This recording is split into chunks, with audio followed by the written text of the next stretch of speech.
Hello and welcome everyone to SOS Sink or Swim 161. You know, the one right after Riptide. Everyone's trying to get back in the swing of things after a LAN. Let's see if the teams were able to adjust to some more input lag. I am Topic. I'm joined by Frostix. And Frostix, how you feeling today? I'm feeling great. I mean, like you said, some teams have just gotten back from Riptide. Prime opportunity to show what they've learned from the locale. Here we have our teams going up against today. FlipSide featuring JX Vito, The Chosen One, Cherry, Kosame, and Yagi versus with Umbreon Yoshi, Carl, Young, and Gold on Shipshape Cargo Co. zones. Yeah, you know, sometimes a lot of teams like to get creative with their names, but it's just the simple team names that really makes it the funnier. Just be like, huh? Yeah, exactly. Like, you don't know what's going on. That just makes it a whole lot better. Sometimes you just have to think of the first thing that comes to mind, and sometimes the first thing that comes to mind is absolute confusion. Yeah, so as we're gonna start really shortly with our first game, Shipshape zones on Shipshape Splat zones, and I think I like this map mode a lot, which is very weird because it is seen much more often usually as a counter pick because not a lot of teams like this, and I can kind of understand why. This map can get very lockout heavy, especially if you don't have a really aggressive special to push in like a Zuka, like a Strikes. So I think for pushing in specifically, it's all about making sure you have control of your court. You have control of your court, and you have control of that right side bridge. You should be pretty good to go. Especially since the choke point out of spawn is a really narrow hallway. It further proves that whole lockout centric topic that you had. Yeah, and I think what would really help teams avoiding that is taking control or taking advantage of those left and right sides. Since on that left side out of spawn, you do have that really good height advantage. So getting a weapon like a charger, like an E-liter, a long range bow, like a heavy will be really helpful. But let's see if these teams were able to adjust or not adjust, maybe see what goes on as we hop into game number one. I see double Bucky. I'm in love. I'm seeing two pencils on both teams as well. One pencil per team. I think they have that charger side locked down. Now it just depends on who gets control faster. Yeah, and I think something really interesting about Hunt's comp is the use of both a squeezer and 52, especially the screen sweep, which is very good on this map because it does kind of force the enemy team back a whole lot because they don't want to play black and white. Exactly. Chosen's going in with the Reef Slider, trying to push back the enemy team with the bomb here, especially using the Dreadringer's double shot and its range. Here comes the screen and the Tri-Strikes. Okay. And the Tri-Strike coming out from FlipSide. However, Zone is now in control of Hon. And here comes the Whale as well. Yeah, and I think a really big part of this game is going to be use of that screen to be kind of a distraction, and maybe the use are trying to disrupt both pencils. Since both teams have a pencil, it's about which team can disrupt the pencil first, which team can make sure that cooler comes online a little bit later, that pencil just cannot paint as much. And right now, FlipSide's working that to their advantage. FlipSide with a wipe too, and the lead get. They're going deep into Han's base with a push in from a Tri-Strike, and they even have the Dreadringer special online. However, Han is now trying to use the Tri-Strikes to get out of their spawn, and here's that situation. They're trying to get out to the left side, right side bridge. They're trying to get out to the narrow hallway. Kosame is in a situation. They're going to get targeted by lasers. Chosen's getting targeted by lasers. The screen! FlipSide is in a dire situation. Yeah, Hubs using their specials to try to get in. It's not working out very much to their advantage as the 52 is the only one left to try to sneak their way through. It's not going to work. Actually, it's going to work, getting a double kill. But by the time they get that double kill, none of their team is remaining. Only the Strikes will be able to kind of neutralize. But they get zoned. It just flips. They get zoned. FlipSide's been flip-sided. And even as Hawk also has the cooler online, they're pushing with all they've got now. However, FlipSide is also at 5. They are deadly close to finishing this out as long as they get past the penalty zone.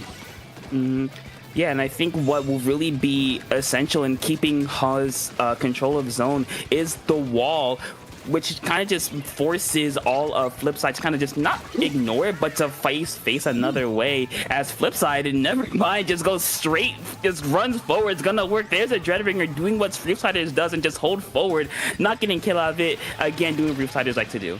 Exactly, yeah. That Reef Slider is a very risky play to make. Sometimes it has its rewards, but a lot of times it also has its risks.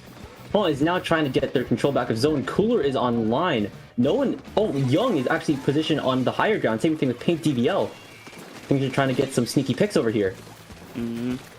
Yeah, but at the moment, it's very, very neutral. Neither team has been able to get a really strong control, though the specials, though, for Hunt is really what's been pushing them inside of zone. I think for the last couple of pushes, they've always had to use the strikes and the whale at least to get something going. That just gotta give credit to FlipSide with the strong defense, forcing Hunt to use a lot of their resources to just push into zone.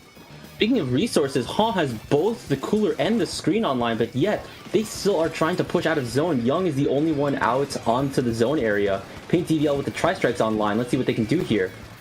Pink will hold on to it for now. But here they come out now. Yeah, strikes are gonna come out, neutralize zone for just a second, but not a lot of follow-up as FlipSide's forcing them back, forcing them away from zone. And as you saw right there, even though Hunt did pop strikes on neutralize it for about 3 to 4 seconds, FlipSide's just really aggressive, or not really aggressive, their comp just kind of allowed them to just hold zone for neutral, even though they weren't scoring.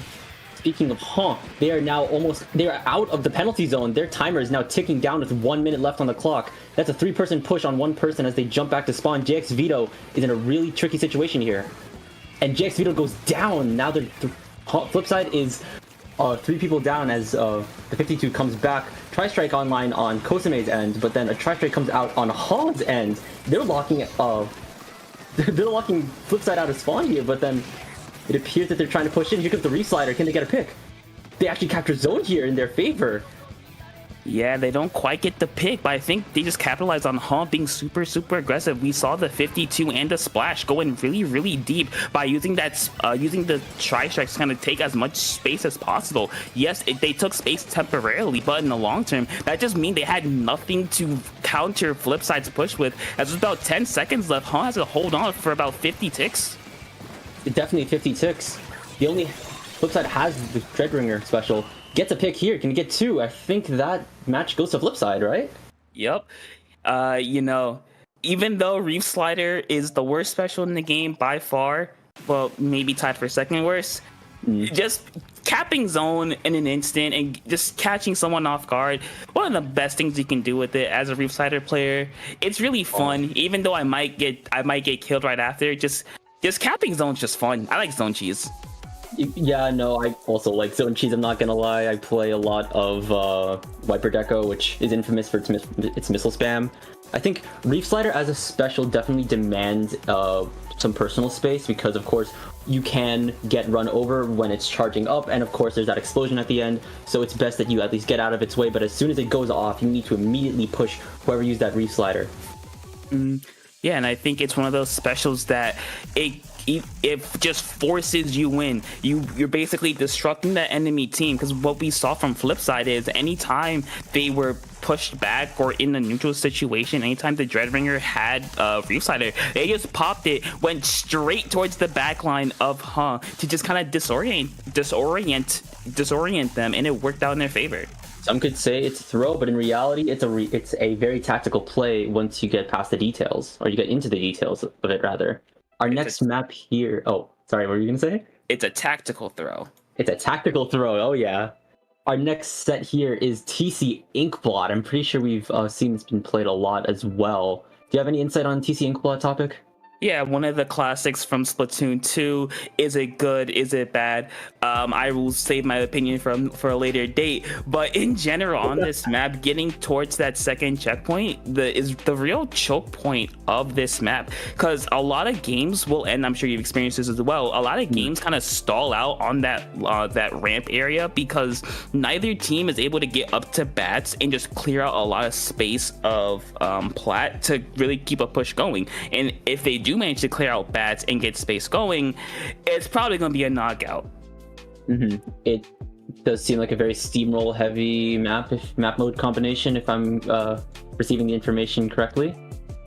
It can get steamrolly if you're not careful of bats, because bats is that height advantage that you need to shoot down that tower and just basically clear a path towards the third checkpoint. So just making sure, well, whether you're attacking or defending, make sure if the enemy team gets to that second checkpoint that they don't get towards bats. Because I as from personal experience, I can say I've had games where my team has pushed, we got held at that second checkpoint, and then we lost because the enemy team got bats really, really quickly and just held it really, really well. So yeah. Yeah.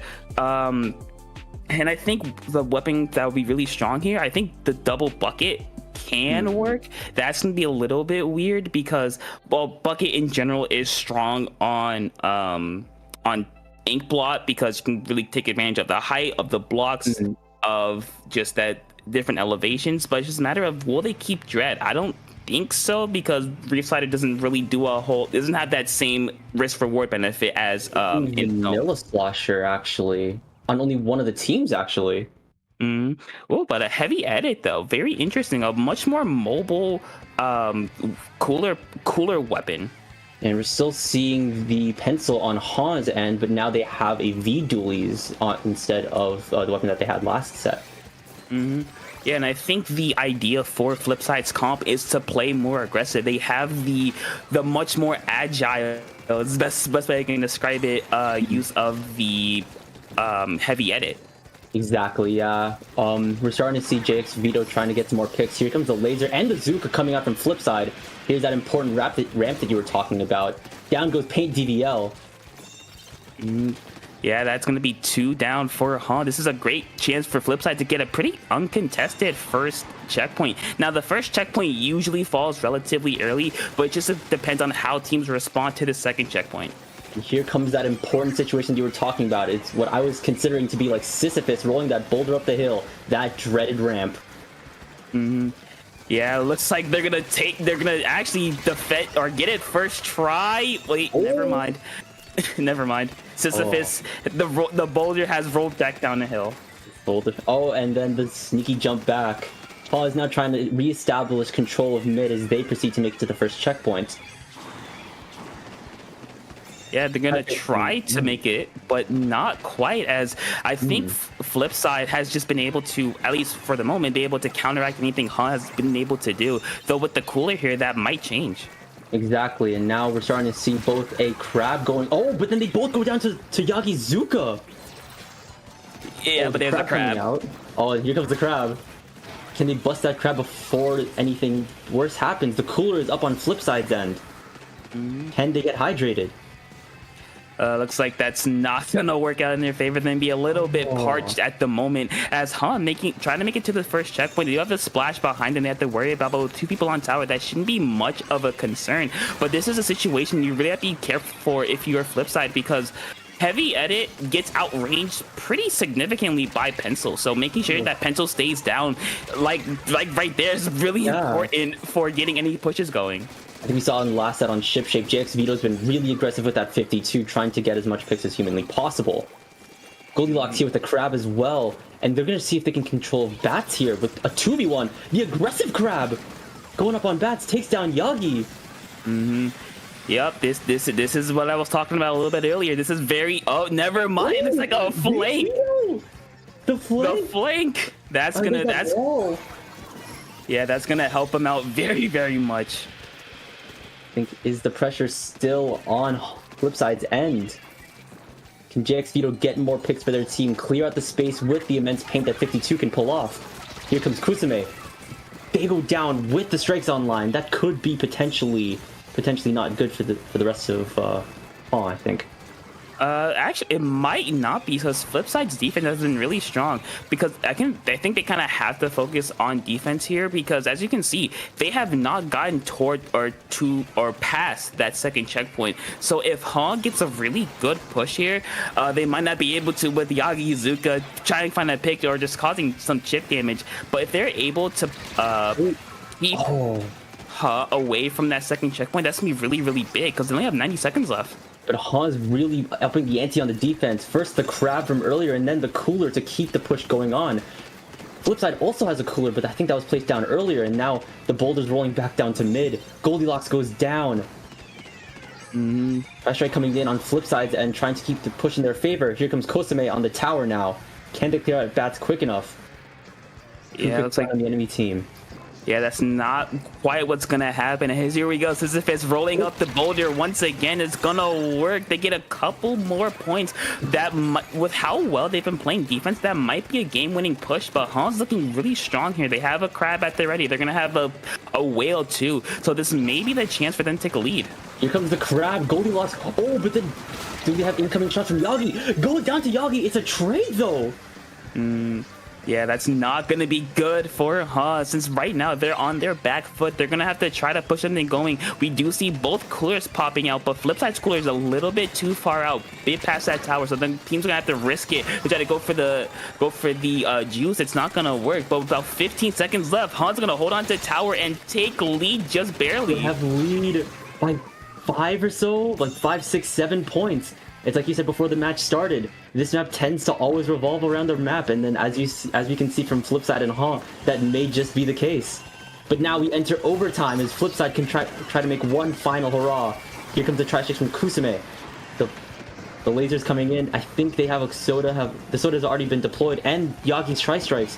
Can they take it on Goldilocks? Sheriff drops their cooler.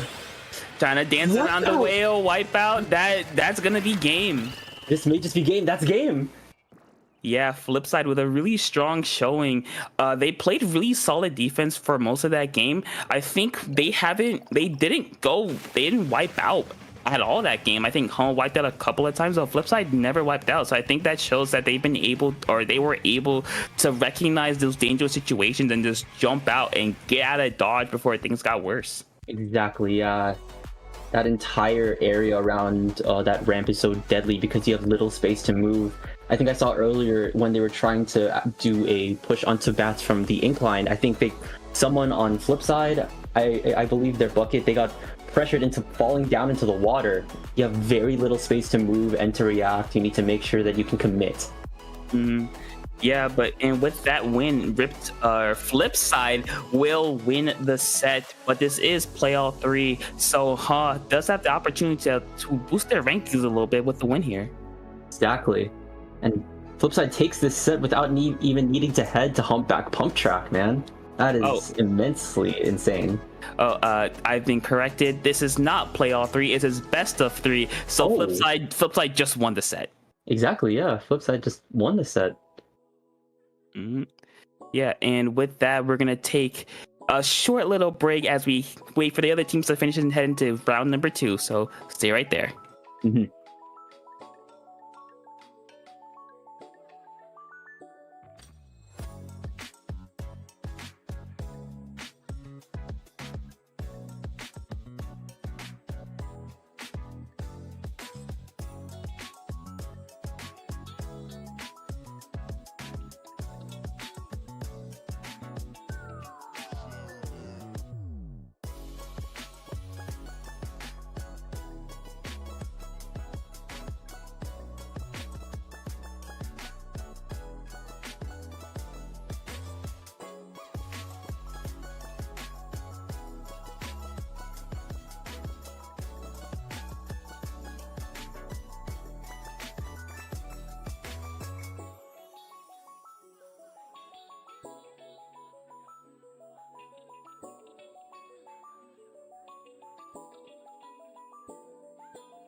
Hey, SwimmerSync, Frostix and Topic here. Where are your fingers? Well, if you're in chat, they should definitely be on your keyboards, but if you're playing the tournament, on the controllers, because our next two teams here are Up the Freaky and Oof, Order of Fries. You know, I wasn't expecting a Vsauce reference, but knock yourselves out. But yeah, we are back with round number 2, I should say, with UTF versus Oof, with our first map mode gonna be Crab Leg Rainmaker. Crab Leg Rainmaker, I think we've seen this a lot before as well. I think last time you and me both casted a set, we both stressed the importance of taking control of the high ground that Crab Leg has, right? Yeah, mainly because of the grates, because as everyone knows, you can't swim through grates, so you're going to be very vulnerable, so making sure you have control of the grates is very important. However, you also have to be wary of right in front of you, that left side, since that Rainmaker pedestal is very exposed, is the best way I could put it. So if you're playing defense, if the enemy team is pushing, you gotta watch out for just a quick little move over to the left side, get the Rainmaker. Now getting any further than that's gonna be a little bit harder, but at least watch for that first checkpoint. And now here we go, Crab Leg Capital Rainmaker. UTF versus Order of Fries. I don't know why I abbreviated Up the Freaky first, but here we go. We have a Blaster on Cyan team for range, and we have the Headed on Order of Fries. Strangely enough, no chargers or stringers of any kind. Yeah, very short range comps. UTF has very little range other than the Dreadringer and the Blaster. And on the side of Order of Fries, there is the heavy edit. But looks like that's not going to do a whole lot, as they're already going to go 2 down. Garrett here forced to back out with the Rainmaker staying alive. And they might be able to get through this first checkpoint relatively quickly. Exactly. I'm starting to realize that maybe both of these comps are going to be very hyper-aggressive here. They're going to rush down to the best of their ability, use their mobility to work the grates in their favor. The Reef Slider is ready on the Dreadringer. Here it comes! No targets, though, but space has been made. Garrett moving to the pedestal. Can he make Still it? Going. What? That was insane. You know, that's just Rainmaker. If you've played Splatoon, you've had a 30-second game. That's just what Rainmaker does. It just can end that quickly. Up the Freaky is going insano mode here. They finish out this game, steamroll it within the first 30 seconds. Yeah, I think they're very aggressive comp. It's kind of, I don't want to say a shell shock to Order of Fries, but their comp just kind of, to put it lightly, just ran at them and it worked out. Exactly, yeah. I think, like I said earlier, they were trying to be extremely hyper-aggressive, rush down that objective as soon as possible, get as much picks to open up, and then just move past the grates. And they went through the grates too, instead of going the other way around. Yeah, but let's see if Order of Fries will be able to adjust their game plans just a little bit, make a couple of tweaks as we move on to game number 2, Tower Control Mako Mart. DC Mako Mart, a very interesting map here. I think definitely both of the mid platforms are going to be important priorities to watch out for. Making sure that no one's sharking there. I definitely say that as someone that plays frontline a lot. Yeah, I think the stacks are very important. Getting control of your plat is very important, since the first checkpoint is right underneath it. So making sure if you're pushing, you have plat and most of snipe completely painted, or not completely painted, but at least in your control is very important. Getting under freezer is usually where a lot of the stalling happens, that second checkpoint, because you got to watch for the stack. You gotta watch the stack, you gotta watch snipe, you gotta watch the rail, you gotta watch from that far left side. So getting through that second checkpoint is gonna prove to be very difficult for either team. Yeah, I think you're under pressure from a lot of different choke points and a lot of different angles as we begin the match. Can Up the Freaky finish this set very quickly like they did last set?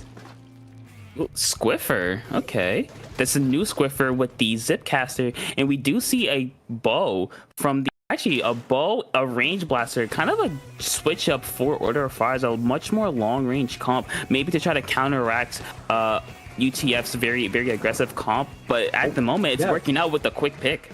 Yeah, UTF already has their probably most range player down as their CRB goes down. Woomy gets an immediate pick on Wash Toes. Garrett's in a tricky situation here, so is Lemon. but they're actually making it work. Yeah, but there it is. The dualies doing what dualies do. Very mobile. Very sneaky. It's going to work out in their favor. And right now, UTF, they're doing what a lot of teams like to do is get someone up on plat. Get someone, or have at least 2 people on tower here so you can get through that, through the first checkpoint and up the snipe super easily, as Garrett going in with the Zipcaster, just barely able to get the tri-stringer, and UTF has a very open path to the second checkpoint. Yeah, and they made it past the freezer, that really important choke point that you stressed was important to get past. Lemon's able to endure the shots by the stringer as they enter crab form, yeah. Checkpoint 3. Yeah, it looks like Order 5 might have to try to be a little desperate here. It's not going to work. And again, in the first, I believe, 45 seconds, UTF will take the game and take a really quick 2-0 set. An extremely quick set by Up the Freaky here. I think a definite moment that should be noticed is how they managed to completely execute that push past the second checkpoint. I think they put out a bunch of specials that managed to drive Order Fries out of that area. I think you talked about Garrett's Zipcaster, and as someone that's been playing a lot of Stamper as well, that can definitely drive people out of choke points. Yeah, and I think it was just the combination of the blaster and the combination of the blaster and the Swiffer to kind of really disencourage people from dropping, and then you just had a crab for that long range support. Kind of made it super easy for them to push. So I believe it was really easy for them, and the only person that could really affect tower at that point by the time they got to the third checkpoint was the bow. But even then, the bow couldn't get their shots quite right. Strangely, yeah, I definitely believing you there. It's a really tricky situation on for Order Fries in order to get past, in order to stop that tower push with barely any resources to their name. And I'm getting some info from communications that next round is still not ready yet, so please stay in your seats, be patient. Yeah, we're gonna take a quick little break. I know this feels like the round just started, but we're gonna take another break. You know, that's just kind of what happens with pools. But we'll be right back.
Welcome back, one and all, to Swimmer Sync 161. No Vsauce cold open this time, and hopefully our next teams don't sweep just as fast as last time, so you guys can get more entertainment. Printstream versus Nocturne.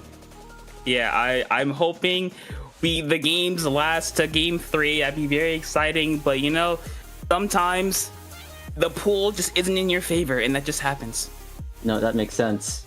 Printstream with a roster of Apook, Bodacious Crow, SRS Bro, and Benji, and Nocturne with Soro, Charis, Sergeant Cookie, and Quick on Umami Clams. Oh man, Umami Clams. You know, I'm a fan of Umami in most modes. Clams not one of them. I like it in splat zones. I tolerate it in tower. I think it's pretty good on Rainmaker. I think for me personally, this is the mode that I like on it the most because it feels kind of how do I say it feels kind of collapsed, if that makes sense. I stand extremely corrected. We're starting to see, I think both teams have an extremely aggressive comp going for them. Nocturne having two Splatonas, yeah, both Wiper and Stamper and a Pencil. Meanwhile, Printstream's got a lot more balanced team with that Carbon Deco, with the custom like sea sculptures, yeah. Yeah, the dually sculpture is not a weapon you see a lot. It was very popular in Splatoon 2, not so much in Splatoon 3. As Printstream's when they go 3 down, that's a delayed wipe right there. Nocturne's double Stamper comp does really excel at being super aggressive, as they do have a ball and a Zuka at the ready. They're also reaching another ball here. Oh, but then it goes down to the Carbon. I think that's a tricky spot to leave the power clam in since you have a very tight environment. But Wiper going for that touchdown. As someone that's played Wiper a lot, I know it's very easy actually to get a score break in. Can they throw extra clams in here? I think they have, yeah.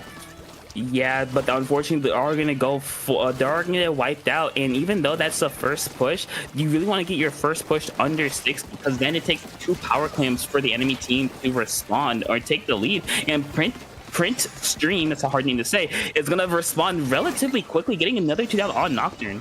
Oh yeah, here comes Azuka on Printstream, but then goes down, I'm assuming to the pencil, but no, it's actually the Stamper. And they're getting flushed out of Nocturne's area. Get out of my swamp.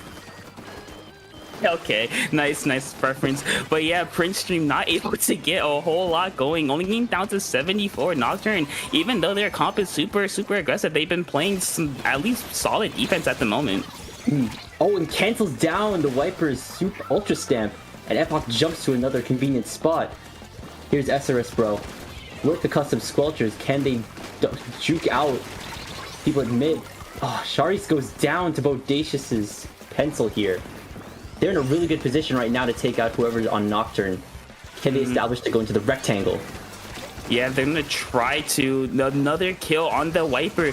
Printstream is trying to slowly push their way forward. It's not really working. It's just they haven't been able to deal with the double Wiper because even though it doesn't quite look like a chip damage weapon, the slashes have deceptively long range. So them being able to kind of poke at a safe distance is really helpful for them as they're gonna try to push again here. They're gonna get the power, but not a lot of follow up. Only 6 clams, 7 clams at the ready. They're gonna score down to 46, 43. That's a pretty decent second push there. That's a really wide lead though, 74-37, and they still have a pity clam at base.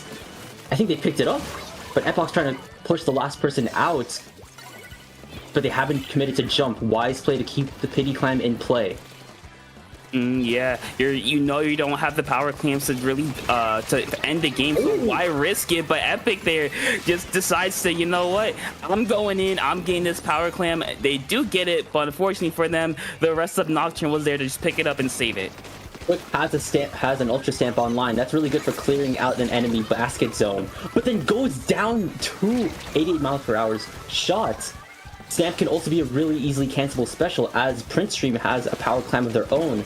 No specials online, but they're seeming to get ready to push.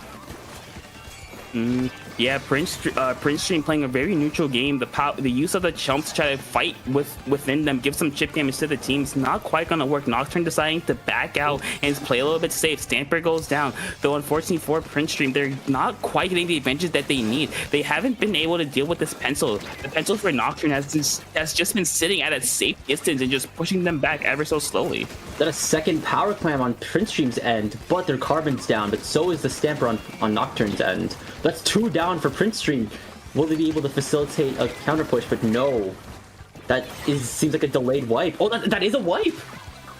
Yeah, that's so wipe. Nocturne has a chance to extend their lead a little bit further. The power and a couple more will get them down to 28, 19, 13, 10. They need 4 more clams though. Stamp going in, not able to get any picks. There's the Zipcaster though. With only Cookie left here on the pencil, they're forced to back out. And with 40 seconds left, this is a really strong position for them to hold. However, they have to watch out because Printstream is gonna try with everything they can to push forward.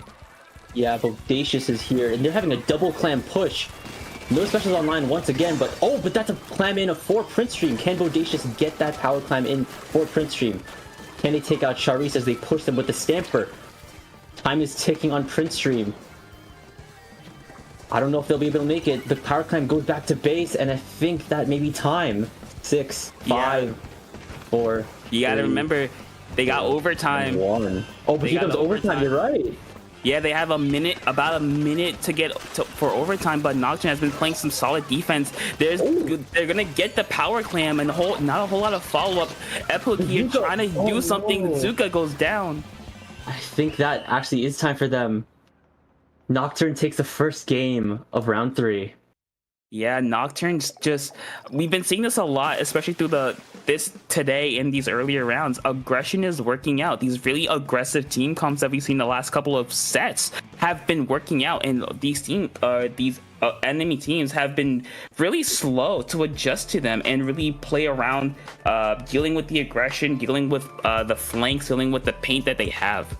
Most likely, most definitely, yeah. I think we've also seen teams that can pull off both a very strong offensive push, but also hold their ground when having to defend against an enemy team. I think Nocturne was able to show that in spades within this match.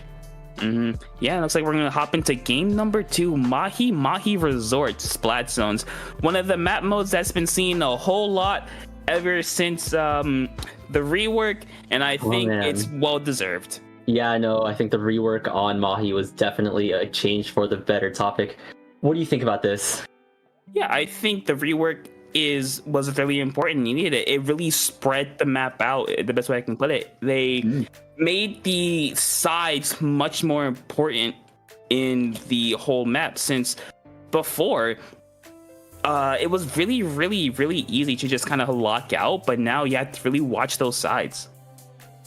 Oh yeah, definitely. If I'm being honest, I've been kind of out of the Splatoon loop for a little while now. I think I actually have yet to see the Mahi rework. I think this match that we're about to cast right now is going to be my first glimpse at the Mahi rework. Yeah, but unfortunately, we love Splatoon, but the maintenance is live, so we're gonna just have to wait a couple of minutes.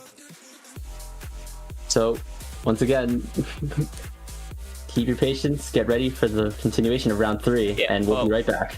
Yeah. Meantime, actually, I have a question for you, Frosty. Oh, an interesting topic. What's that? As you know, there is a Splatfest coming up. The Grand Fest, as one shall call it. Now, my question is, which team are you? Are you team past, are you team present, or are you team future? Because for me personally, I think I gotta go with team future, since I think the future is really, really important. Making sure, it's fun to look into the future. It's fun to just imagine what could possibly be, even though, yes, most times it is best case scenario. It's just fun to think about the future. See, in my honest opinion, I was really thinking about going team present until I had a really big rumination session on my own about it. I was thinking, well, considering that final Splatfest tend to decide the outcome, at least when it comes to the start of the campaign of the next game, I think. So if this Splatfest decides the overall thematic and maybe how the campaign of Splatoon 4 is going to go, I'm full with you on that. I want to see what a futuristic campaign can look like, man. Well, yeah, I have very different reasons. I don't really care about the campaign. I get it's important, but I think just thinking about it outside of I'm thinking about this outside Splatoon, in general. I think the future is just it's really cool. You can't lie. The future's cool. No, the future is cool, man. I was a sucker for looking at those future society and those future city images with those chrome buildings with flying cars. And that is insane. I'm not a big fan of the chrome cities. I think those are a little bit overdone, a little bit too clean. But yeah, I just think, now if I talk about overall, I'm gonna at least talk about the other two. I do see why people would choose the present, because living in the moment is really important. Yeah, and I think just being able to enjoy the now is my reason. I think that was my reason why I was going to do team present. I think I'm more of the type of person that wants to live in the now. I don't want to feel burdened by the past or stressed about the future, Yeah, but I think I do see the value in that, in to go back to Riptide a couple of days ago. I think everyone that went there was living in the present, because this is a once a year thing. That I think this was the last Riptide, I believe. Was it actually the last Riptide? Oh man, I do believe this was the last Riptide. So it can seem kind of a little bit doomy to look into the future. So it's just like, hey, let's just rock out and enjoy this right now. And I'm enjoy the now. Enjoy the now while they can. I wasn't at Riptide. Were you at Riptide? Unfortunately, no. No, that makes sense. I'm busy with my second year of college, so money's tight, time is tight. But I'm glad to see that the friends that I do know that went to Riptide, I think they had a really good time. Yeah, and I want to move a little bit away from Riptide here and talk about just Splatoon in general, and just the prospect of Splatoon 4, because I am, depending on how good the game is, right? I think Splatoon 4 won't be that big of a jump from Splatoon 3. I can definitely agree, especially considering that it's going to be a really short gap in between releases, assuming, and this is purely assumption and speculation, assuming that Splatoon 4 is a launch title for the Switch successor. Oh no, there's no way. Yeah, there's no way. Because at most, I think it's going to come out maybe like at absolute best, like the summer, or maybe like 6 to 9 months after the release of the Switch 2. I think, how did Splatoon 2 launch for the Nintendo Switch? Because when the Switch was revealed, they did show off Splatoon 2 footage. Yes, and then it was released on July 21st, 2017. So that is a couple months after the Switch released. So yeah, it was about 4 or 5 months. Yeah, I think it just depends on like how much they've been developing Splatoon 4, like if at all, if they've been developing the next game. They may just even pull, maybe they just make a Splatoon 3 Deluxe. Maybe they just pull a Mario Kart. If they do that, I will be very, very surprised. Yeah, I'd honestly be surprised too. I don't know what else they could possibly add to this game. I mean, I'm all for speculating new weapons and new kits. Man, I totally. Oh, topic. Can I go on like a side tangent about like this custom weapon that go ahead. Designed? I'm not gonna stop you. So you know how I'm a big Splatana person, right?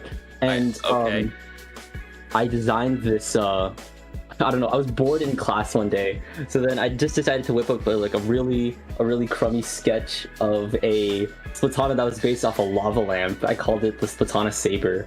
It was based off like lightsabers from Star Wars and stuff. Huh. That might not work, but it sounds cool.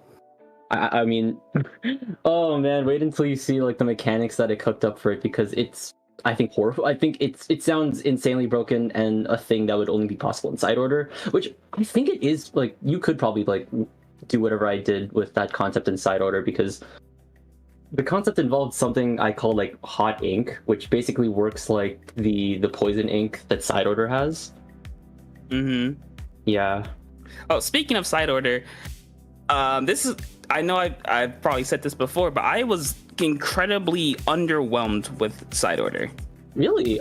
Yeah. Okay, well, granted, I don't play side order a lot now, but I think within the 2 months of side order's release, I was playing that a lot, if I'm being honest. I just love roguelikes. Shadow Risk of Rain, love that game. But what's it called? Side order had its perks. If I'm being honest though, I think I don't know if I should like put a spoiler warning, because I feel like it's almost been a year since side order came out. But that like the boss that you fight at the end of every run can just kind of feel Yeah, so I'm also a fan of roguelikes. I think my favorite roguelike is... Ooh, that's hard to say. I think my favorite roguelike is probably either Enter the Gungeon or this thing called... It's either Enter the Gungeon or Wild Frost. And to me, side order just kind of felt...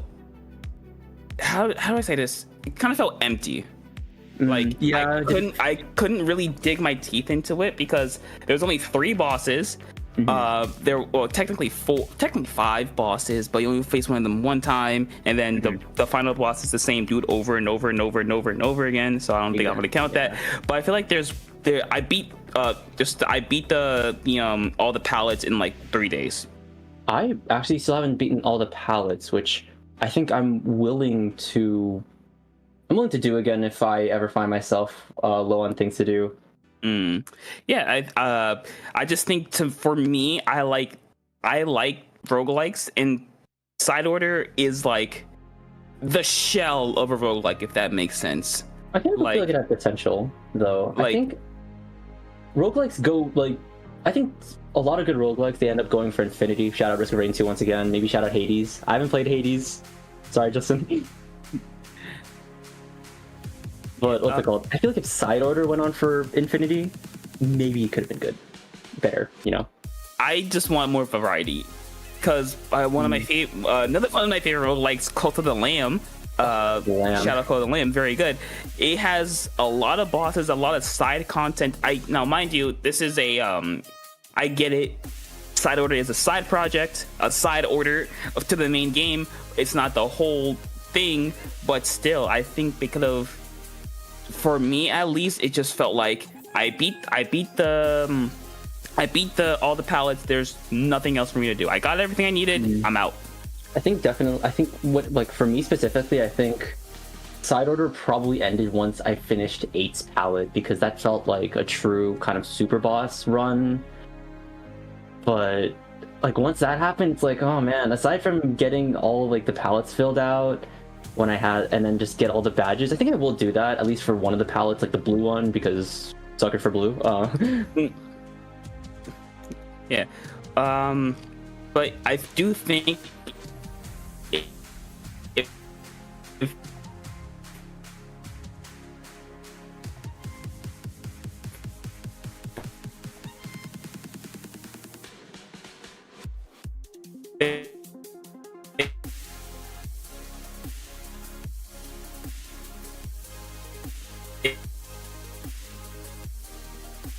if well, because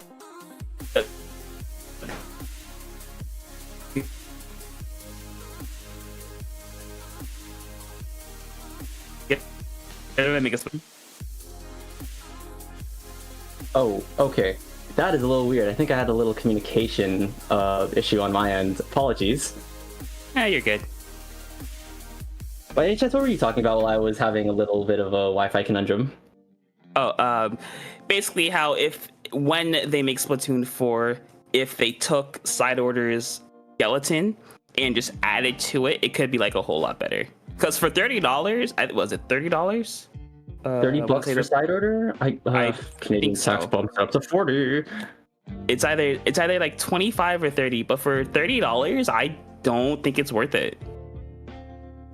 Yeah, honestly, that's a very reasonable take. That $30 could be spent in a much better in a much better spot. Yeah, just play Cult of the Lamb, easy. Play Risk of Rain, you know? Yeah. But speaking of Splatoon 4, just Splatoon in general, the idea of Splatoon 4, do you think if you had a wish list for the game, what would you like to see on it? I honestly have no idea. I mean, I'm obviously a sucker for new weapon concepts. I think I'd be down for, because at this point, assuming they're bringing back everything, at what point does the roster of weapons become clogged? Because I would be totally down for like 2, 3, hell, 4 new weapon types. Oh, that's a really interesting take. Yeah, I'd totally be down for boy band idols, actually. I don't really care about the idols anyway, so I'm not affected by it. Yeah, no, that's understandable. I am a sucker for Splatoon's OST though, and especially like the intricate lore the Splatoon bands have. I would be like, if there was like a I don't know, like a glitch pop type band. I think like stuff that sounds kind of experimental and, well, I'd say glitchy, but that kind of feels like that kind of feels obvious to say. But I'd totally be down to hear music that's kind of like that. Yeah, and this might be I don't know if it's a hot take or not about the OST. I can't listen to most of the tracks in the OST outside of Splatoon. Yeah, like, honestly, I can understand that. Because like whenever I hear it outside of Splatoon or like something Splatoon related, it just kind of feels like, why? Yeah, because after hearing them for years at this point, it's like I'm sick of them. I think I've only caught myself listening to one track from Splatoon outside of the game. That's Clickbait, because I'm a big rock head, or like specifically like alt indie rock, and that guitar solo that plays on Clickbait, that is very fun to hear. Yeah, I think for me, I don't know if this counts as a song, but the what was it called? What was the Splatoon 2 DLC called? I forgot the name of it. Oh, was it from Octo Expansion? No, yeah, Deadfish's stuff from Octo Expansion. I think that can be really nice, especially because a lot of the level tracks don't have vocals, so you can honestly play them as a sort of ambient thing. Shout out to any other people in college. That's a really nice study playlist for you. Yeah, okay. Speaking of vocals, I think that's probably the reason why I can't listen to a lot of these songs outside of Splatoon. The vocals remind me of Splatoon. You know what? I can understand that. It's like you've heard the gargling argument, all the like probably everywhere. I don't even blame people that say it's like that. Yeah, but so we got sidetracked. But yeah, if you had a wish list for Splatoon 4, what would it be? Aside from like music tracks and custom weapons, I think I'd actually like for the PvE thing to not be Salmon Run. Actually, I think they can. I'd be willing. I'd kind of be interested to see how Nintendo could experiment with other sea creatures that are kind of frantic and horde-like outside of salmon. Piranhas? Piranhas are definitely interesting. I think I remember seeing a concept online that was known as Mako missions, and they were sharks. Oh. Well, I don't think that would work with Shiver here, but definitely, yeah. But yeah, I do see where you're coming from with Salmon Run, but I do think they could like add on to it, like, or just make it a different mode. Maybe have like 2 PvE modes, not just one. Yeah, honestly, having both modes coexist feels like a nice thing to have. But my reason why I think that Nintendo could try to experiment with a different PvE enemy type is because I feel like Splatoon 3 was really focused on the salmonids in general. The campaign was focused on them. The big runs were just huge with Splatoon 3, and I feel like the salmonids have finally gotten their closure, I think. Well, okay. Well, maybe. I think the Mr. Grizz and the salmons really did, but I don't know how you would expand on the salmonid though. Maybe just bigger salmonids. I would totally love to see boss salmonids that use specials from Splatoon 1, I'm not gonna lie. Oh, speaking of Splatoon 1, I would love to see some boss salmonage with some of the specials in Splatoon 3. Oh yeah. Like give me a Reef Slider salmonid and I'll be happy. That would be funny. That'd be really funny. You don't even get a tell for when it's coming. I mean, well, obviously aside from its track, but you just see boss salmonid alert, and then it just comes rushing onto your field. What do you think about that? That might be a little bit too on not on the nose, a little bit too surprising out of left field, but I think they could do it because I just like Reef Slider. I think it's just a funny special to me. I think I'm trying to remember the other specials that were added in 3 because I think they added most of the specials because they added Wavebreaker through the Big Shot. They added the Bubbler through the UFO enemy. Slam and Lid, yeah. And then what other specials did they add in 3 aside from those two? And Reef Slider? No, I mean, count? I don't think that counts. But the only was a remixed 1 special. I think the only like thing they added that was like not a special was like the fish stick being like a sprinkler basically. Oh well, there is also the Flipper Flopper, which is mini zones. That's just zones. That's just zones. I think both the fish stick and the Flipper Flopper were made in order to like, I don't know, maybe get salmon players used to ranked. Strangely enough, that's my take on it. The flipper flopper I could see. The fish tank I really can't. I'm just imagining it like, well, scaling the towers, like scaling the tower, and then the little fishies are like little aim training things in case you have chargers on an upper platform. If that is their idea for tower control, I have a lot of questions. I don't know. Oh, That's Nintendo's way of portraying it. okay. Speaking of tower control, not tower control specifically, I am upset with Splatoon 3 not adding a new multiplayer mode. Yeah, honestly, I think challenges were a fail because it's only 2 hours per. That's kind of you get 3 2-hour blocks. That's really it. And other than that, can you? There's not a lot. Okay, for anyone outside of like the Splatoon fandom, I hate to say it, Splatoon 3 looks like unnecessary to Splatoon 2. really, honestly. Oh man, now that you consider it, maybe Splatoon 3 is just Splatoon 2 Deluxe this entire time. It's the true Splatoon 2, like how Splatoon 2 was Splatoon 1.5. Oh man, now I'm concerned on what Splatoon 4 is going to be. Maybe Splatoon 3 Deluxe isn't actually too off. It won't actually be too surprising. I mean, I could see them like actually like innovating, making a brand new game mode. Cause I'm sure you heard about that rocket mode that was like data mined in Splatoon 2. They did. What? Was that rocket used for Tricolor? Was that the rocket? I don't think so, but it was like in Splatoon 2. It was like a multiplayer mode. Okay. It was like a data mined multiplayer mode. I'd be interested in that.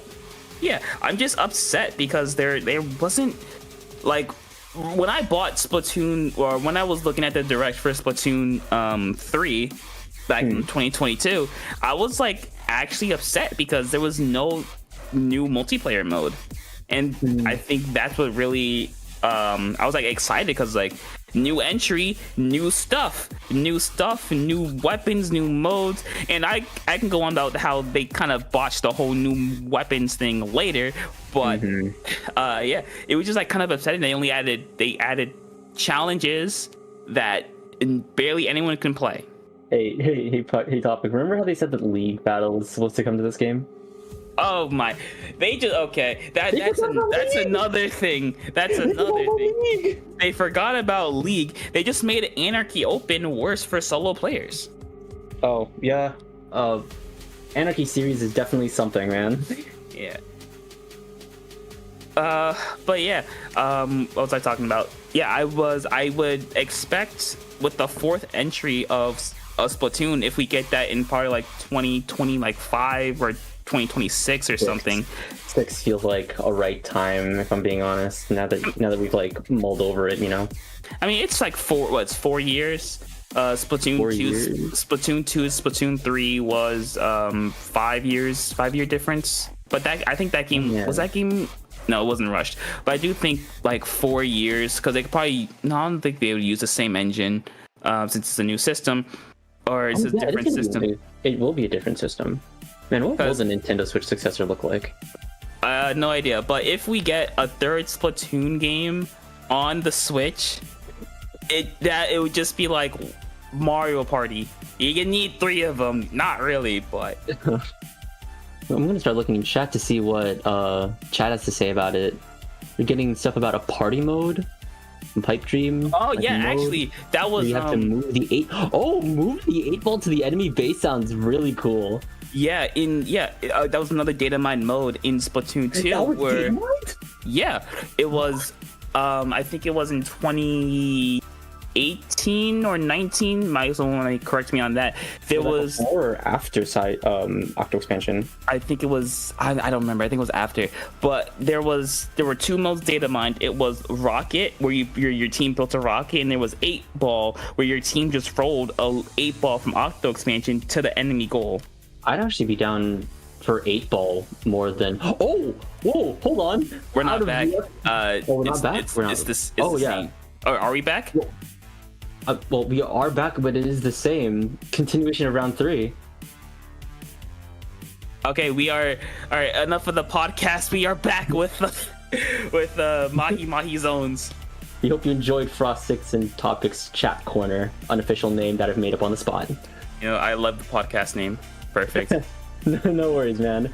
So Zones Mahi, like I said before our little podcast tangent, I haven't seen the Mahi rework, so I'm about to experience it for the first time, man. Yeah, it's closer to the Splatoon 1 version. It's not it's closer. It's not as wide, mind you.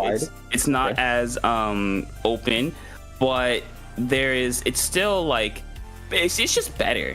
By any chance it's just better.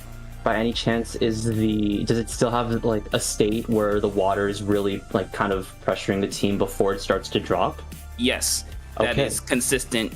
It's just when that water drops, I don't know if you can really see it while the water is at high levels, but definitely when the water drops, you can see how much wider the map is.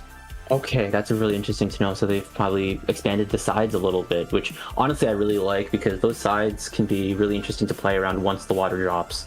Yeah, it's no Splatoon 1 Mahi Mahi. That's the only map I'd say was like one of the best maps in Splatoon 1 that got absolutely murdered in Splatoon. Not murdered, but it got changed in Splatoon 3. But I do think Mahi is more similar to what it once was. I can't help but also feel like Flounder Heights kind of also got a little bit over-tuned, maybe. Really unfamiliar to Splatoon 1 in my opinion. If you want to talk about overtuned, the only one you really think the only ones you can argue with is Hammerhead and Semi Bluefin. Those two got murdered. Oh yeah, no, I think Hammerhead probably did get overtuned the most here. Because okay, I'm gonna go on a little bit of a rant. I'm sorry, we're back in podcast for a second. That's fine. But it went from one of the most, yes, it did have a very straight line, but it went from a map with like a lot of fighting underneath the big bridge. Those like side areas were gigantic, to another walleye warehouse, just a straight line. And that really took away a lot of the play from it. And yes, there is a lore reason why the bridge was finally constructed after like 7 years, so it makes sense.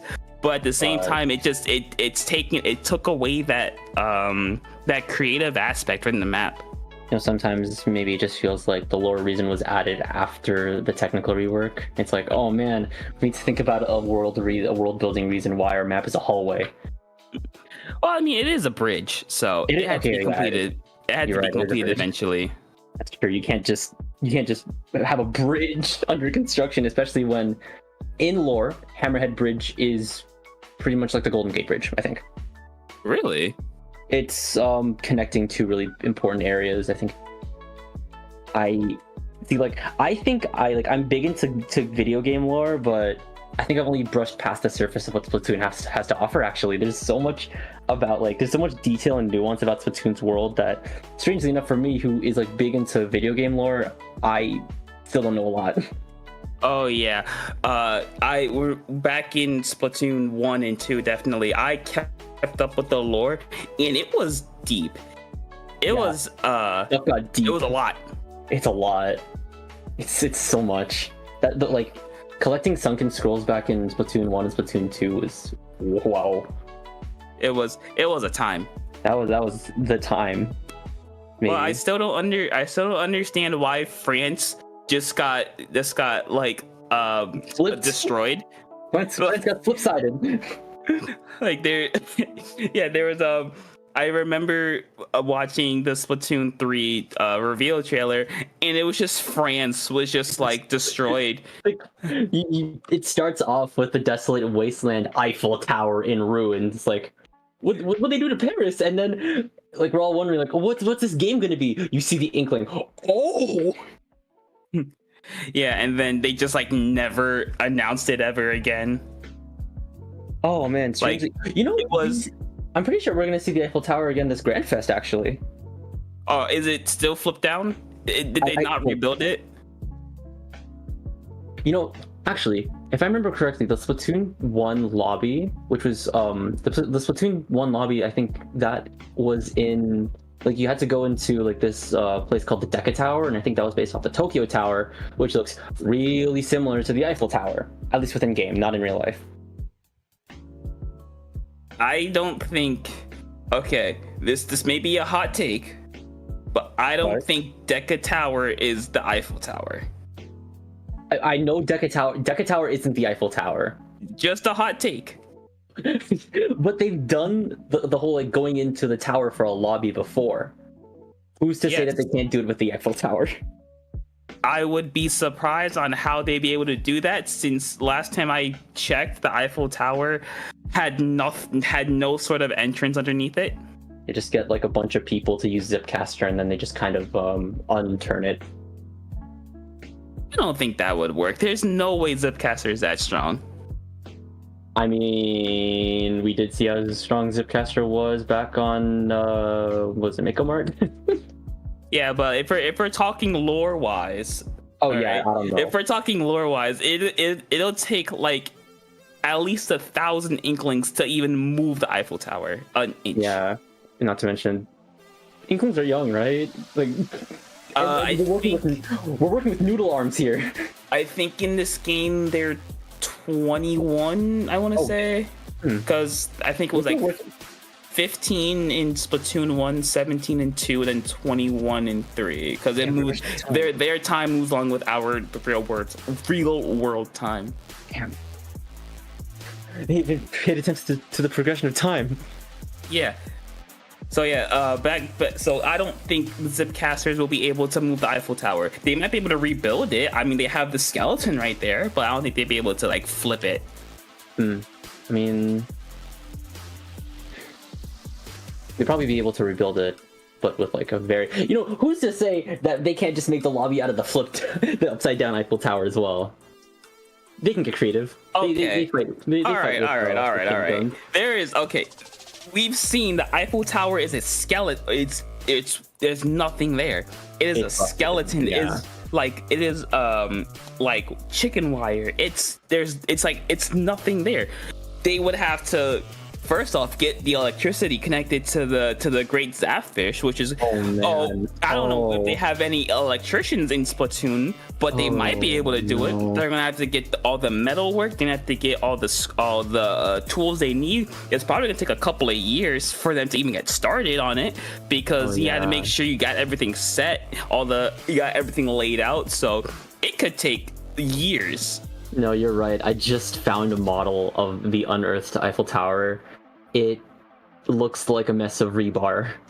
Yeah, and it's missing like most of the top and not the bottom. To mention, they're gonna have to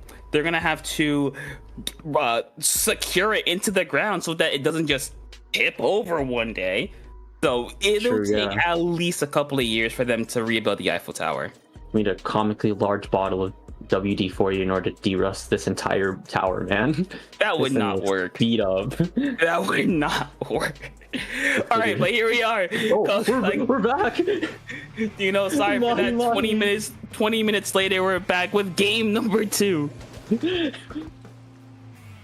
Nocturne and Printstream are still at it. Nocturne with 1 win in the set. Oh, tent. Okay. Oh wow, the spawns look bigger now. They are much bigger, but the tent from Nocturne is very interesting, a very strong weapon on this map, because you just kind of take control of zone like they are going to do right there and try to force their team forward. Nocturne has position of the zone here. However, both go down. I'm assuming to... Oh, someone's pushing up there. 88 down with that shot. Azuka is almost ready. I think the water is almost getting ready to drop. It drops at 60, so there's a little bit more to go, but Printstream is holding on really well. They're using these sides to their advantage. Unfortunately, 88 is going to go down to that charger, but right now Printstream is going to hold on just long enough for the water to drop. Yeah, oh wow, yeah, these sides are a lot bigger to work with. Here comes the tri-strikes from Nocturne as zone once again returns to their possession. Wiper does have a hammer online. That's a trade. Yeah, Printstream are gonna get a little bit desperate here. They are 2 members down though. They are fighting their way in quick here with the hammer. It's gonna get canceled by 88. You gotta hold on for a little bit longer. But Printstream are using the chumps, using the machine to try to paint the zone. It's gonna work in their favor to capture for just a second. Yeah, and I think all those chumps are now off zone, and also Nocturne has a cooler. I think they're committed to now trying to lock Printstream out of spawn. Printstream has a Zuka, and here it comes! 88 can potentially take down Quick here. Down goes Quick. The dual sculptures are coming out here, but now Charisse has a Zuka of their own. Takes down SRS. Can they get more than one? Oh no, but then the Zuka runs out. They're trying to push down on Bodacious here with Quick. Goes down. Yeah, they're gonna be able to get that pick, and Printstream are gonna have to make very good use of this double Zuka comp that they have. They can really just get some long range pick and make sure that it's safe for their team to push forward, as that's exactly what they're gonna do, capturing zone, trying to eat through their penalty. That being said, Nocturne has a Zekofin, which has Tri-Strike if I remember correctly. But Epic here with the Trizuka, can they take down any enemies at range? Takes down Quick. I think that 10 shield definitely helps prevent any unnecessary losses into this counter push. Yeah, but Nocturne here are gonna try to they're neutralizing zones. Just how can they push in? They do manage to take zone though. 88 here is gonna clean up a kill on the wiper, and just like that, Printstream is still in control of zone. Anytime Nocturne has taken zone, Printstream has been able to counteract him and just capture in like less than 5 to 10 seconds. Oh man, Charge just got jumped here. They tried to push in with that 10 shield, popping the Zuka, but then all 4 members of Printstream proceed to close in on the tent. That's a really unfortunate thing. Printstream just took lead here as well. I was about to say that it's been really close here, but now Printstream is looking to actually manage to take this. Yeah, it looks like Nocturne. Yeah. They're gonna try to go in. It's not gonna work. The strikes here to neutralize zone, just barely, not enough. Printstream holding on with about 13 ticks left. Nocturne has about 1 or 2 more opportunities to get in. They're gonna use that to their advantage. Getting 1, getting 2, getting wiped out on Printstream. Nocturne has an opportunity here. Yeah, that's a large penalty to work with. But Nocturne has the opportunity to really work through their penalty and work through their score. Exactly, yeah. Their penalty is now at 10. They are ready to tick down. The tent has a Zuka online, and here it comes out. SRS is in his crosshairs. Can Karis get multiple? Down goes 1. 1 jumps out, and Soda's online to keep the pressure on. Down goes the tent to the Zekofin from a distance here. Trying to reclaim Snipe here, I'm assuming. That's a really risky play. Yeah, but Nocturne holding on. They have about 10 ticks left before they take a lead here, and looking pretty strong, getting another one down on Printstream. Printstream have to try to force their way in. Nice snipe there by Cookie to get the pick. Just barely missing the pencil, but that's going to be enough, and Nocturne will hold on and take the game and the set 2-0. This has just been a series of 2-0 sweeps, and in Nocturne's case, this has been a knockout as well on Mahi specifically. Yeah, very strong hold. Yes, they were punched in the mouth a little bit during that game, but they responded relatively quickly. They responded really good. They didn't allow Printstream to get any momentum going. It's kind of anytime they tried to push up, there was always the tent there, the wiper there, Azuka there, just someone to cause some disruption. Yeah, definitely. They aren't really delayed too far in having people to knock off enemy attackers. Yeah, and with that 2-0 set, we're gonna go to a quick break as we allow the rest of the teams to catch up a little bit after the quite a while maintenance. So stick right there because we got top cut coming in a couple moments. Oh yeah.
Welcome back to Summer Sync 161. It has been a very long wait because we may be a little bit behind, but that is okay because now we have Insomniac Central versus LOXYAY on the top cut.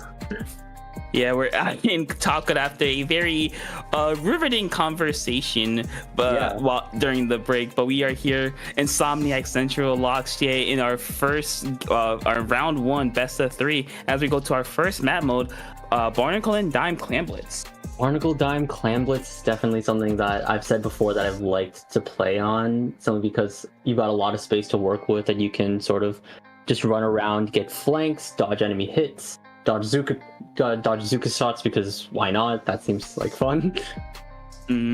Yeah, I think after the rework as well, it really has expanded the map, mainly on those street sides, to make it a bit more dynamic and not just like a straight hallway where you go one way and one way only. Yeah, definitely. It's not that type of straight hallway map like, say, I don't know, Hammerhead Bridge or the infamous Walleye Warehouse. Do you think Barnacle and Dime escapes the Tetris piece allegations topic? Maybe, you know, because like if you look at it, it is basically a Tetris piece, but with like a little pizzazz is the best way to say. Like it's like Tetris effect. Like it's still Tetris, but like it's a little fancy. So to mix it up a little bit. Tetris effect sent me back so far. I don't want to get sidetracked. I just wanted to say that. I mean, it's a good game, you know, but it's just Tetris that looks fancy. Oh yeah, like Barnacle and Dime. Yeah, I think that's the best way to explain Barnacle and Dime. It's a fancy Tetris piece. A Tetris piece. It's a Tetramino wearing a fancy hat. Yeah. Oh, what were you gonna say? Yeah, but back to the game for a little bit. I do think the clam spawns in this map are very, very good here for both teams. It kind of forces the attacker team to be more strategic in how many clams they throw and how often they can throw it in, because if you throw them in too quickly and you don't have any good assembly line going, it could really wear out your push. Yeah, you could probably only get up to maybe 80 points at the start of the match, which is still good. You have that lead, but it can easily be bypassed assuming the enemy team has more resources, has more clams prepped for an even bigger push, and that a push that can probably continue, you know? Yeah, and while we wait for the teams to get ready, let's just preview a little bit into our next game, one that we've seen about 20 minutes ago. Mahi Zones. Welcome back to Mahi Zones. And now that I've actually witnessed Mahi Zones for the first time, I think I'm definitely agreeing with you when you say that it's definitely a change for the better. I'm really liking how I said, take them out and take them out. I'm liking the way that it's a lot more open now. I think if I honestly just played more Splatoon recently, I would definitely love to appreciate how Mahi Zones is like. And I think I don't know if it'll still capture that lightning in the bottle that Mahi in Splatoon 1 had, though. Yeah, I think Mahi, well, mind you, this is one of the first expansion maps, I believe. I'm not. I think it was. Yeah, the fact check me on that. I'm not sure, but I think it just really showed off the movement in Splatoon and how varied you can attack. And I think the rework really did a lot to kind of bring that back. Not entirely though, but did do a lot to bring it back. And I did just do like, oh, are we in? I think we're in now. Actually, we are in. Arrow spray. And we're seeing Dapples.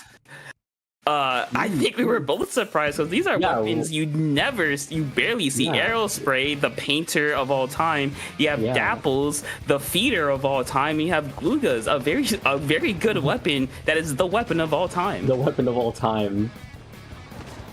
So we're seeing that this is once again a rush to take mid in their favor.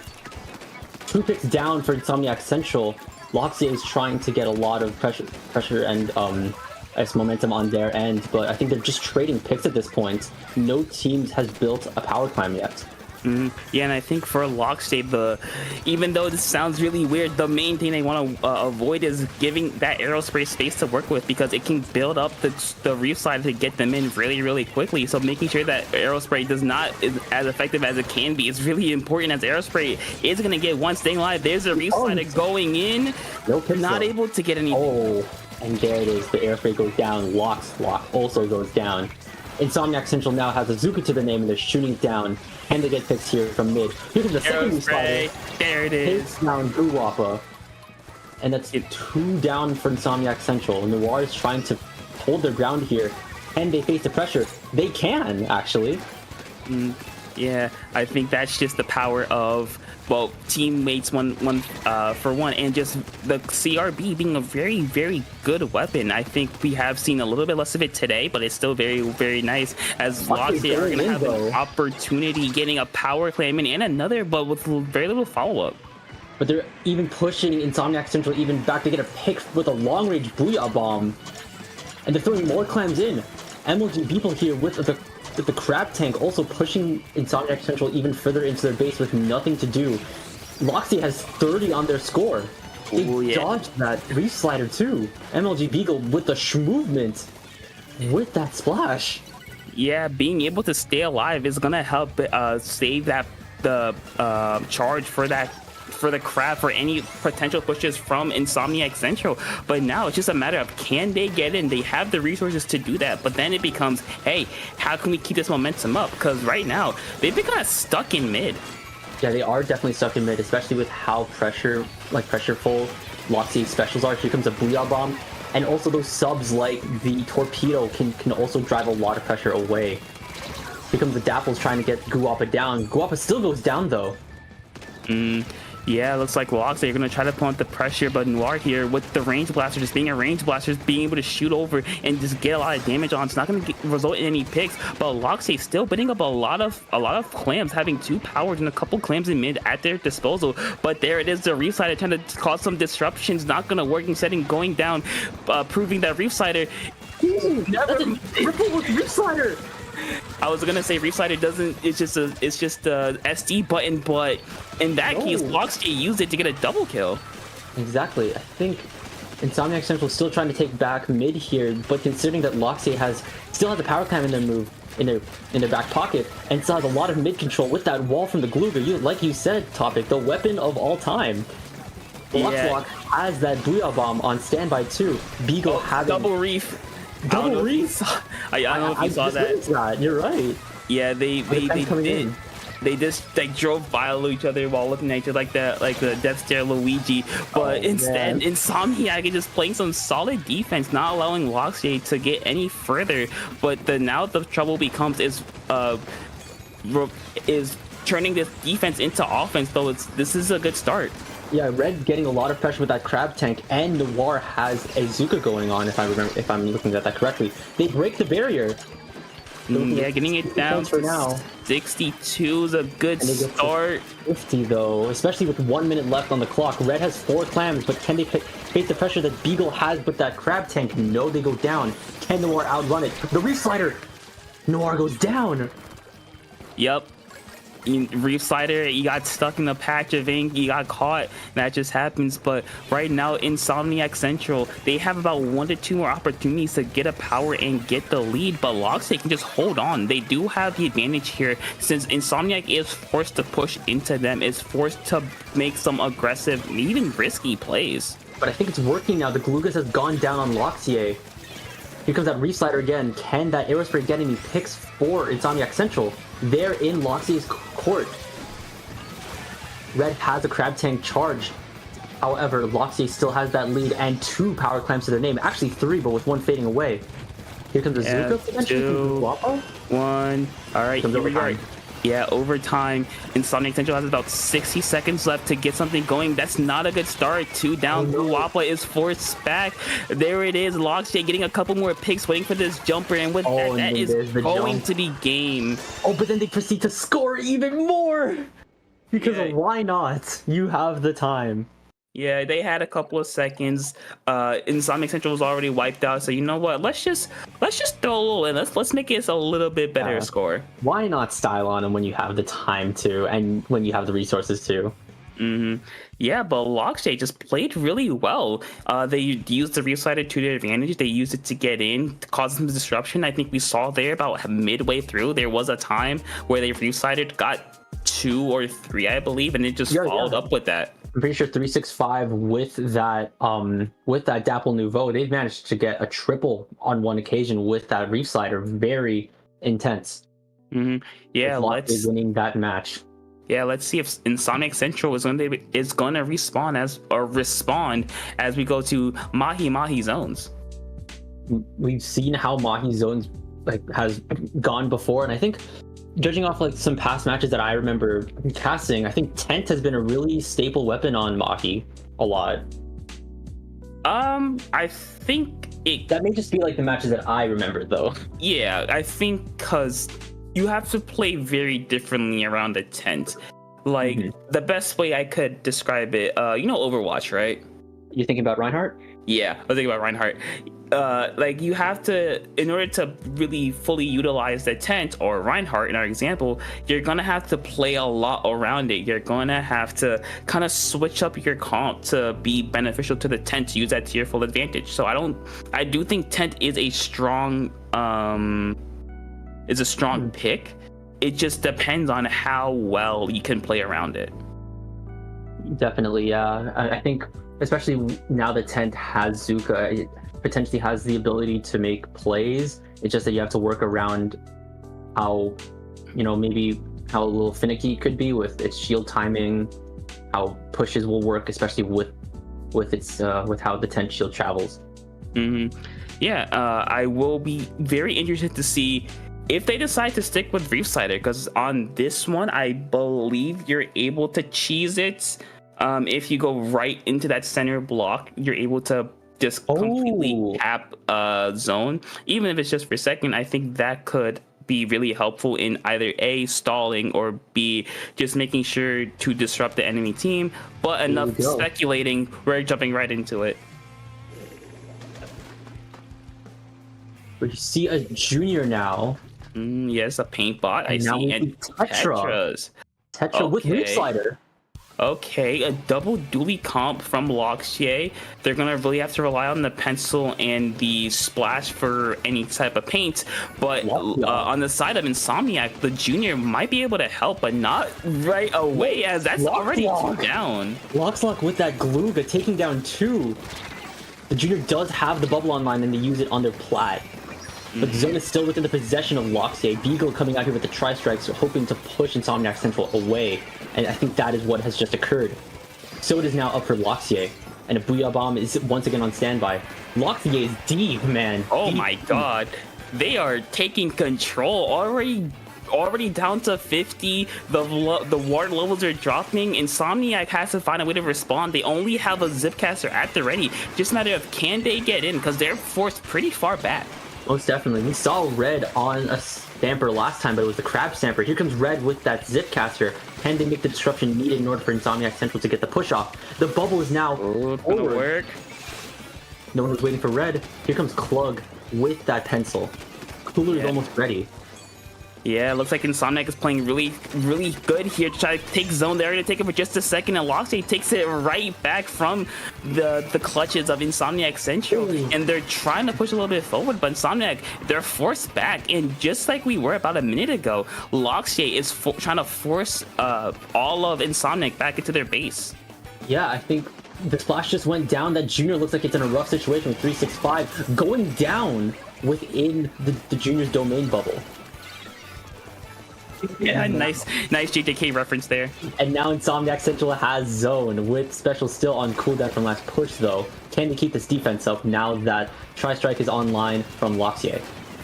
Yeah, they got LOXYAY 2 down. Now it's a matter of, can they capitalize on that? And that's a good start with the crab there and making them waste strikes to try to force them back and not using it in zone itself. But it's just, how will they respond to LOXYAY specials? Because they're gonna have strikes in a second. The Booyah Bomb is popped, but thankfully for them, the Glooga is gonna go down. So now they're in a really good spot to hold. Taking lead is a bit of a stretch, but they might be able to. Never mind. Combination tri-strike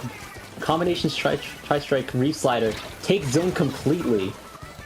Yep, that's the cheese we're talking about. Reef Slider just you're kind of forced to respect it no matter what you can do. Exactly. Reds being out here with 2 picks down on their belt, sending both dualies back to the base, and now it looks like the entirety of LOXYAY is back in their spawn as Insomniac Central's penalty timer is almost ticking out. Noir has a Kraken going on, trying to take out any stragglers left, like 365 over here. Will they be able to do it? Here comes the Reef Slider. Yep, Reef Slider doing it again, capping zone in favor of LOXYAY, but Insomniac is just still there, painting the zone. They went down really early in this game, but they're not out of it. Still fighting, still trying to use their paint advantage. They're trying to use their paint to their advantage by just painting over their dualies. But right now, it's not working as LOXYAY just fighting, and it's working out for them. Insomniac Central does still have a Kraken on their end, and they're using it right now in order to try to get some more disruption, but they are in a really tricky situation with zone not being in their favor. 365 goes down over to Guwapa. They have a bubble currently halfway through. They're trying to get some paint in order to probably get that bubble started for next push.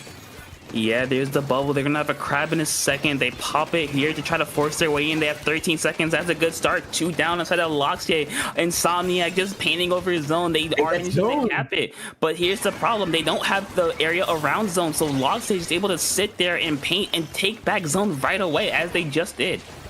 However, Insomniac Central still has the Kraken going. They're getting, I think they're getting 1 down, but they immediately recharge back. Klug has the soda. I think LOXYAY may be able to secure this in the bag. One last hurrah. Here comes the bubble from Insomniac Central. Yeah, with about 45 seconds left, Insomniac Central has to hold on to zone here. That's exactly what they want to do, getting 2 down and forcing the jumps out. But here's the problem now. If LOXYAY is able to use all their specials, maybe 2, 3 of them, to get into zone, it just matters if can Insomniac really brunt that, or will it fall? 365 has already gone down. Beagle's in a really tough spot, especially with those tri-strikes in hand. Someone just fell in the water. Unfortunate bat there, but 2 down. There's gonna be the Glooga and the pencil left. Will they be able to make it? Probably. They're gonna try to. The Booyah Bomb to try to neutralize zone. It's not gonna work. 10 ticks left. They taking the lead. 5, 4, 3, 2 seconds. They're still holding on to it. But they get it. Insomniac Central takes match 2. As we go into match 3 now. Yeah, I think for the first time on stream, we're having a game 3. Let's go. Let's go. That's what I like to see. Yeah, and Insomniac Central just did a really good job of responding to whatever LOXYAY threw at them. So by, again, a really big thing in Splatoon or just for any comp game is just adapting to what the other team threw at them. And what we just saw there, great adaptation from Insomniac Central, using the bubble, using the Kraken to go get those focus picks and then go for the rest. And finally, we enter a map mode never seen before. I mean, we've seen the mode before, but we had not seen Museum d'Alfonsino. You know, I like this map. I like this map.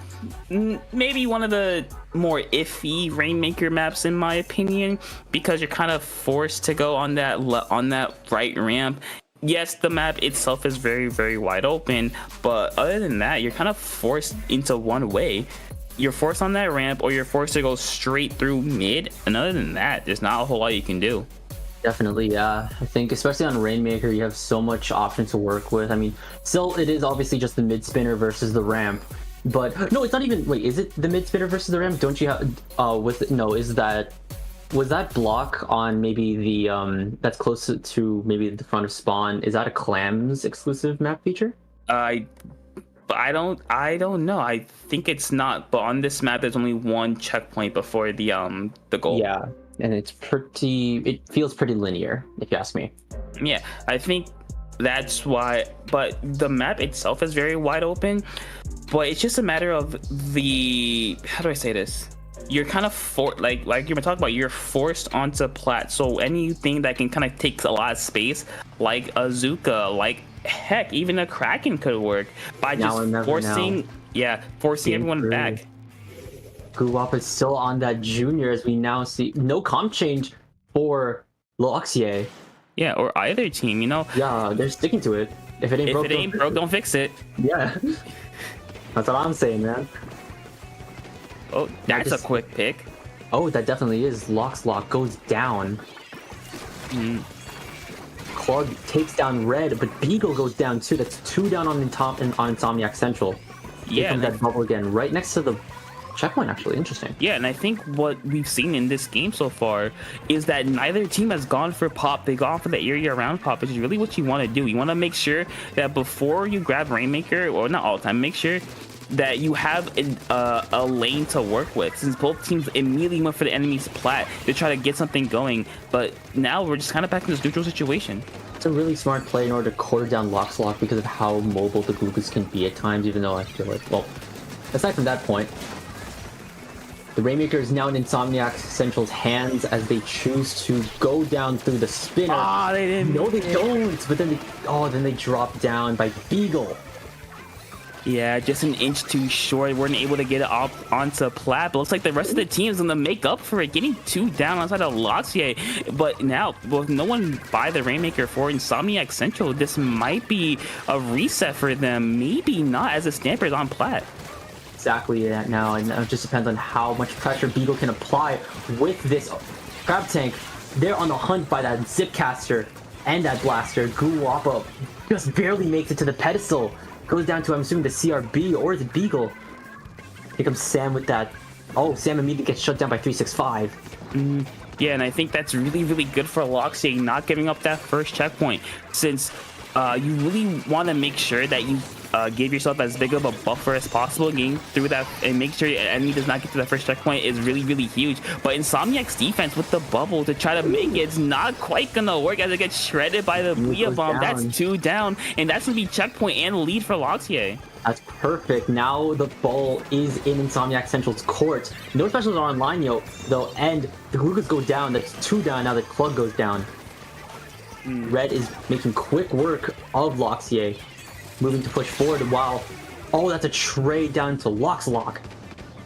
Yeah, but right now Insomniac Central has to find something here, as LOXYAY, they've now switched that pressure onto Insomniac Central, because guess what? They still have to break through that barrier. They still have a kind of I guess a barrier to entry, as they're gonna go 3 down again with LOXLOCK on the back lines, getting a pick and just getting the team in. But now it's a matter of, can Insomniac Central respond in time? LOXLOCK goes down. That's 3 left. However, LOXYAY still has that Crab and also has Soda down as well. But they're being flushed out by Insomniac Central's Crab. Here comes their Soda down for LOXYAY. Petras go down, but now mid is soon quickly controlled by Insomniac Central. Very smart move, like you said. Yeah, there's the bubble on the goal to makes at least a zone that you can protect from. But flank, they're gonna be able to get the range blaster, and the Reefside are trying to cause some disruptions. Not quite gonna work. Gonna get punished for it, not before getting a decent trade out of it. But Sam staying alive, unfortunately going down to the Gluga Doolies. But now LOXYAY can play some. They don't have to be as aggressive, but they have to make sure that they don't play passively, because if they do, Insomniac Central can just take over at any time.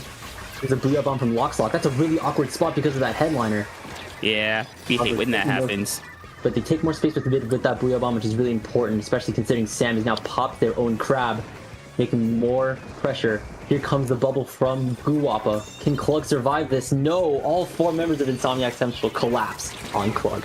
Yeah, there he is, about a minute left. Insomniac Central does have Rainmaker, so will they be able to get past plat? This is a real check or real chokehold for a lot of teams here, since it's very, very hard to, because the enemy team is kind of funneled into this one area, so they're going to throw everything they can at it. And LOXYAY's defense is proving why, because they have not given up past 58 without 45 seconds left. Insomniac Central has about 2 or 3 more opportunities to really get something going here if they don't get some quick picks.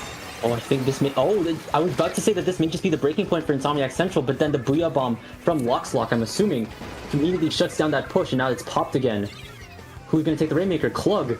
Will they go down the spinner? They're just barely making it out of Sam's grasp. Sam goes down. Clug dodges that, and Beagle is on that Crab. They're being hunted by the Stamper. They're going to go up the stairs? Going up the steps?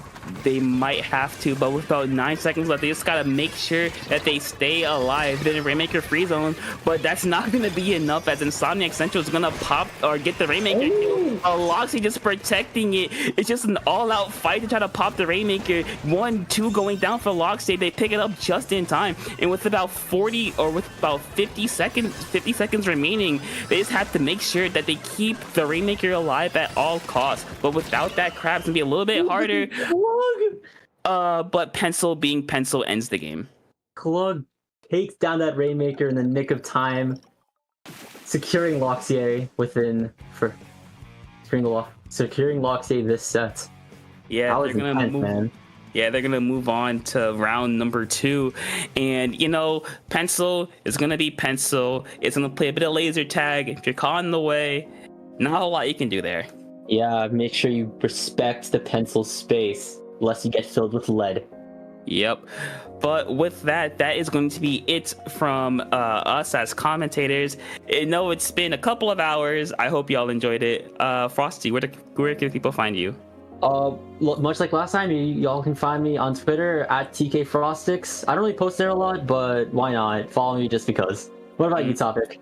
Yeah, you can find me over on Twitter, Topical too. You'll probably hear me ramble about something Splatoon related or Xenoblade related because I'm a gigantic Xenoblade fan. And yeah, that's about it. I hope y'all enjoyed our commentary. If you guys want us to make a podcast, just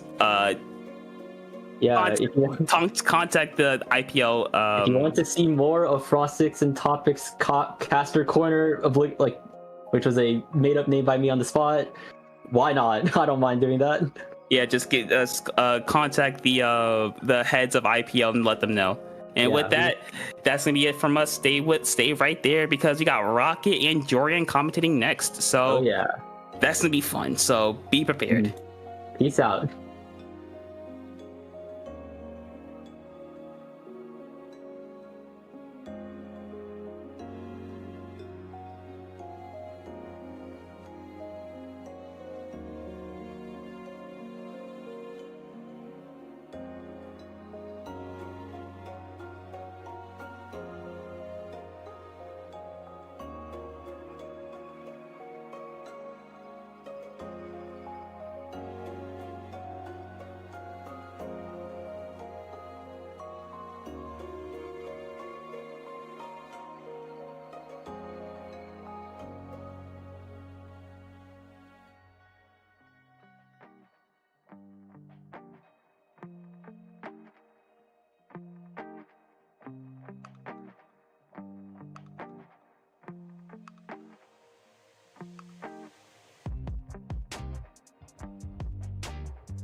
Quick turnaround here. Welcome back to Swim or Sink 161. My name is Rocket, joined here by Jorian, and we are looking quickly at a powerhouse matchup in my belief, Bonsai versus the Cafeteria.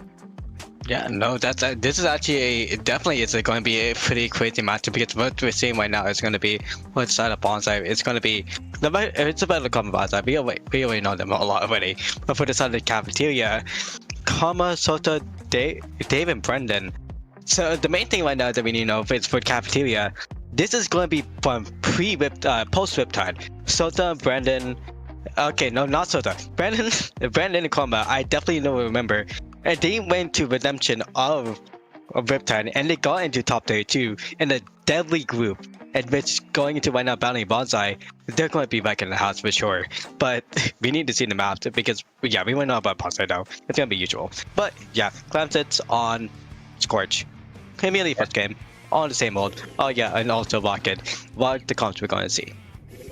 Yeah, we take a look at what these teams are bringing out. They seem to be running a little bit of a backless comp. The Cafeteria, pretty interesting what they run here. No cooler as well, which I want to mention, Julian. I've been seeing a trend more to teams running away from cooler and not really using it. However, those teams tend to also find success with it, which I find is pretty fascinating, as usually coolers, not even like couple weeks, maybe even a couple months ago, were just a necessity and you just couldn't go without it. But here we are seeing the Cafeteria, a great team running Clueless. But we see here quickly, though, they do lose 2 members in the first initial scrum, having to fall back a little bit. Bonsai now in great position with mid control.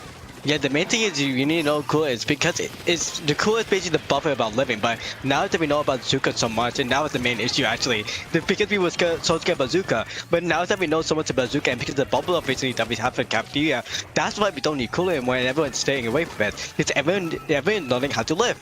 But CJ right now on the pencil, already killing up the 52 gal, and now killing up another one pretty soon. What's going to be duties? We're going to be seeing for bonsai. They're going to be trying to stay up mid as much as possible. Yeah, being able to at least contest mid, Cafeteria are able to maintain their hold. However, look at the clams at the top. Bonsai in great control of a lot of clams, so they're just waiting for an opportunity to strike. Unfortunately, the opportunity will not be had for that shot, as the Splatana actually goes, the Stamper goes down as well, losing most of its clams in its process. So it is just left to this pencil. CJ with the ball in Bonsai's hand, waiting for an opportunity to strike. This could be the opportunity they need here. Goose with the Kraken just trying to create space, and in their team fight wake, 2 go down, and actually managing to get a pick at the very end with that Kraken will open up an opportunity for Bonsai to continue to score.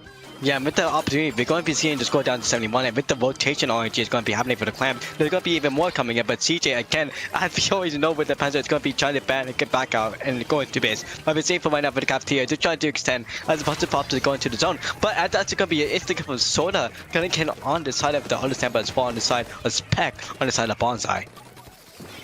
Yeah, and great initial push there. However, 2 specials online for Cafeteria to potentially make a comeback here. However, this will not be had actually, as the Stamp actually is shut down by that shot from the CRB. Love to see some CRB still being used here, as I've seen a lot of other blasters being put into the mix as well, but we still see the use of it here. Trying to find a pick onto the crab, however, will be closed down by 2 members of the Cafeteria on the left there. Yeah, and being on the left there, it's going to be a really big choice for the Cafeteria because they need to get out of there. But we can see they really get 2 down.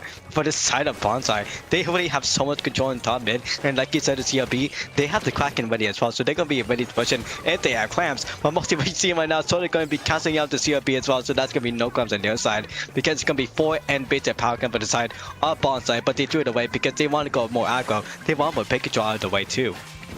Yeah, both these teams not giving up much ground, and that is okay if you're on the side of Cafeteria. You still have around half the map, half the match left to go, so you just have to play a little bit patiently, have to wait to see if an opportunity will present itself. However, they will need to get their clam economy up in favor, as look at the top once again. Bonsai in great control of most of the clams here. Kraken available as well. Goose will pop it, trying to find a pick, will find a pick onto Soda. Another player goes down for the Cafeteria, and quite quickly another opportunity will open for Bonsai, and it'll be the case. Let's see if any clams will follow up on it, especially since the Zuka is popped as well.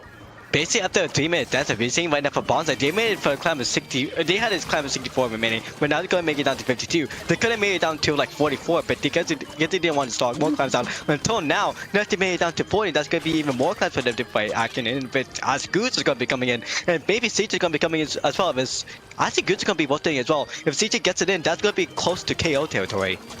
Yeah, and the clams are just continuing to go in, Jorjan. This could be dangerous. They just need one more clam left. Just desperately trying to find that last clam. It will be found here. Bonsai with a quick push to end game 1 real fast, and all they needed was 2 pushes. And on the side of the Cafeteria, they were just unable to even make it past mid into Bonsai territory.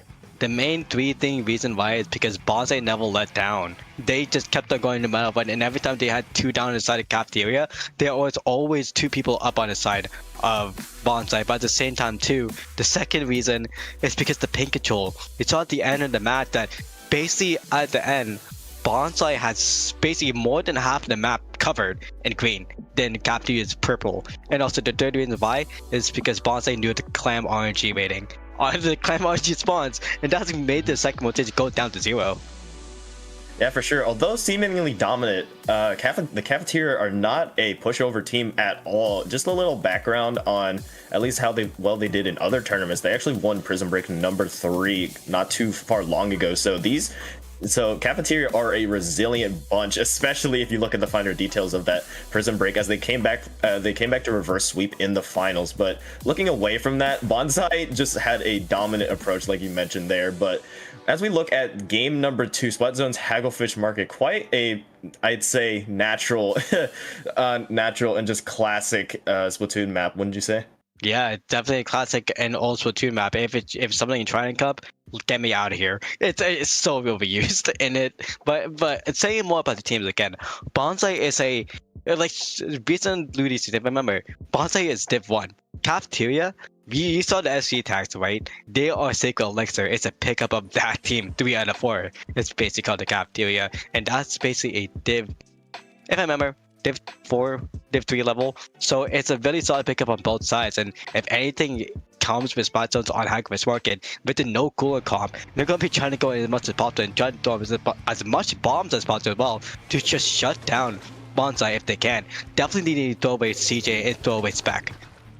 I'm seeing on this side of what I believe, see Goose on the side of Bonsai pulling out the Tenebrella, which I love on this map. Just being able to shut down basically most, if not the entire zone, if you're able to position it right. And I think it's a great pickup here as we take a look at the weapon comps. Not too much change besides that. I believe the T-Tech is also new on the side of Hornet, but we will see if anything is to be had in this continued success with this new comp. But we are seeing Bonsai already getting off to an early success, managing to find 2 of the Cafeteria, 3 correction, and Goose being a giant presence and leading factor of that.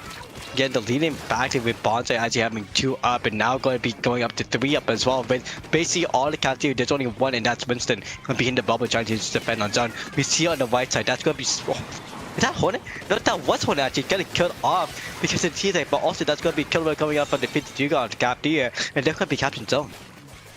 Yeah, great counter from the Cafeteria. Now they're able to set themselves in aggressive positions, as you see on your screen right there. The Gal and Soda are able to position. Actually, 3 members of the Cafeteria are just pushing in so far into Bonsai's side. That Stamp, unfortunately, being shut down there. And with the Cooler going out as well, this could be the opening that Bonsai needs to get back into this to at least contest the zone a little bit. Zipcaster is available for Spec here to potentially use. However, if no more paint is had to be on the zone, is to be had onto the zone, the Cafeteria will almost be able to flip the zone. There you go. They will be able to flip the zone and take the lead with it.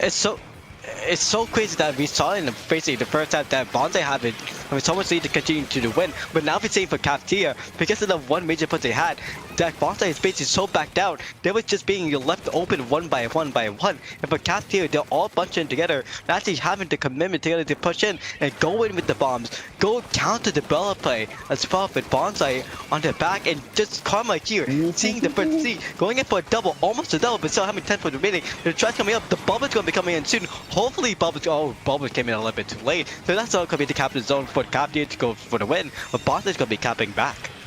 Those tri-strikes from the T-Tech here, Hornet, were just vital in keeping Bonsai alive in this. They were able to put the zone in, like you mentioned, the bubble just a little bit too late to maybe stop the bleeding a little bit. However, Bonsai do have 2 specials available to continue to hold this. They are out of their penalty points right here soon. There they are out of their penalty points, so things can easily flip if Cafeteria aren't able to get in, as we see the Stamper causing damage in the back line. Yeah, we also see the dueling coming down and spawn inside the Cafeteria. So we see for Bonsai, they're going to be now going in for the Cafeteria push that they saw earlier, and they're going to be trying to commit to it all the way, because we see Toda on the right side trying to go in aggro as much as possible, but with no bubble inside of the junior, but double coming out on the side of the Cafeteria to Bonsai. Maybe a triple, that's going to be triple. Maybe a quad for CJ. CJ gets killed off, so no quad for the side of Soda, but they're going to be holding as much as possible, maybe going to a game 3. Yeah, Soda went absolutely ballistic there just to shut down Bonsai's attempt at a counter push here, as Cafeteria are in a great position to now hold this. Remember, on their first cap of the zone, they knocked it down all the way to where they are right now, so definitely going to be a more held position. However, as I say that, the zone is quickly caps to add more penalty to Cafeteria. However, they do have a strong hold for the time being. Soda going out with the Stamp, managing to find one, trying to look for a second with the hammer throw, but unable to find it. But once again, because of the cap from Bonsai, Winston actually pulling up a bubble a little bit too late once again. As a junior player, that is actually going to be really important for Bonsai to not cap it, because for 2 times now, if actually the bubble will hold, that would have been the right there, but that might be a little bit of a plan for the Cafeteria, because giving them a little bit of zone has them a little bit more power pressure to go in and aggro for the kill. But as you see right now, with the aggro kill going in and him having so much control in mid, we see Bonsai capping zone once again. Yeah, let's see if we can they can keep it up. However, as the Cafeteria are still making themselves known, still a presence in this. As Soda will try to paint the zone, however, has to worry about Goose behind them with the T-Tech. This fight could mean do or die, as both these players have been key for their respective teams. Soda just camping on this right though, just left though, just waiting for an opportunity to strike. However, Goose will jump out as the moment it does not present itself. CJ just being the anchor for their team, just providing jumps, managing to find a pick. However, both sides losing 2 members. And Cafeteria are nearing the end of their points. It's nearing cut them down the points. We see someone control a minute for Cafeteria this side, but bonsai had last game. And with 3 seconds left remaining, 1 down, the double bomb coming into play. The 52 actually helping out really as well. This is a game 3. We saw a completely different game there from Cafeteria. They were able to control the zones early and really never looked back from that moment. Bonsai were still giving them a tiny bit of trouble near around the 3-minute mark. However, Cafeteria were able to stay calm, hold strong, and were able to force game 3. And like I mentioned, Cafeteria are not a team to be taken lightly, and we see that is the case as we now look at game 3, which is tower control on Macomart. Now this is the thing though, we saw for Bonsai in game 1, the clown plays on score shorts, the advantage of having a cooler with you is having some fast cooler jump and quicker respawn.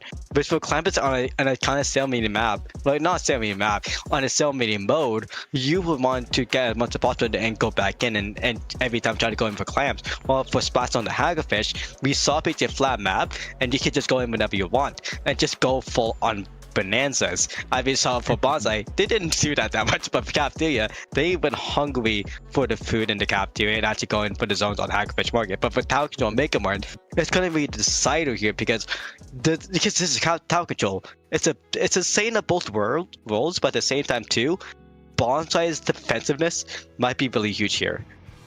Yeah, 100%, especially if they're bringing those GG strikes from the T-Tech or the CRB. Let's see if any weapon changes are made. Goose will switch back to the CRB as we see here, but interestingly enough, the vanilla shot will be pulled out from Hornet, not the T-Tech, which I don't think is a bad idea at all given the weapon comps, but actually running without the pencil now, switching to an NZAP cooler.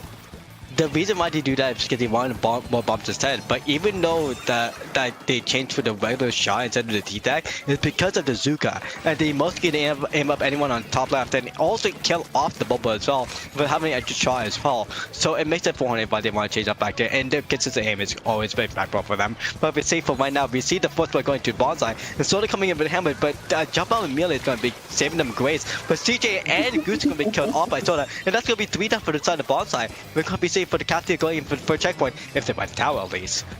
Soda's stamps have been on point for the Cafeteria and a key factor to why their team is able to push up. Karma now on the crab on the tower, just providing so much disruption and delay for the rest of their team, as the rest of Bonsai are just unable to manage to poke at the tower. However, they do get cooler now, so they are going to be able to take more risks, take more fights, take more advantage without any penalty. And there go 3 members of Cafeteria in that wake. Bonsai now with a great defense and now looking to counter and push towards their first checkpoint. The main reason why we saw it ends up changing was because of that reason on the tower, the bomb that CJ got to kill on. And that reason is going to be unexpected for the rest of Cafeteria. As we see it from the junior on the side of Cafeteria as well, from Winston doing double bomb. So it makes sense either way, it's going to be a bomb and bomb hell. That's going to be seeing Spec getting a double because of Solar and Karma. And we're going to see them try to go for triple Winston. That might not be able to do, but they get the lead at least.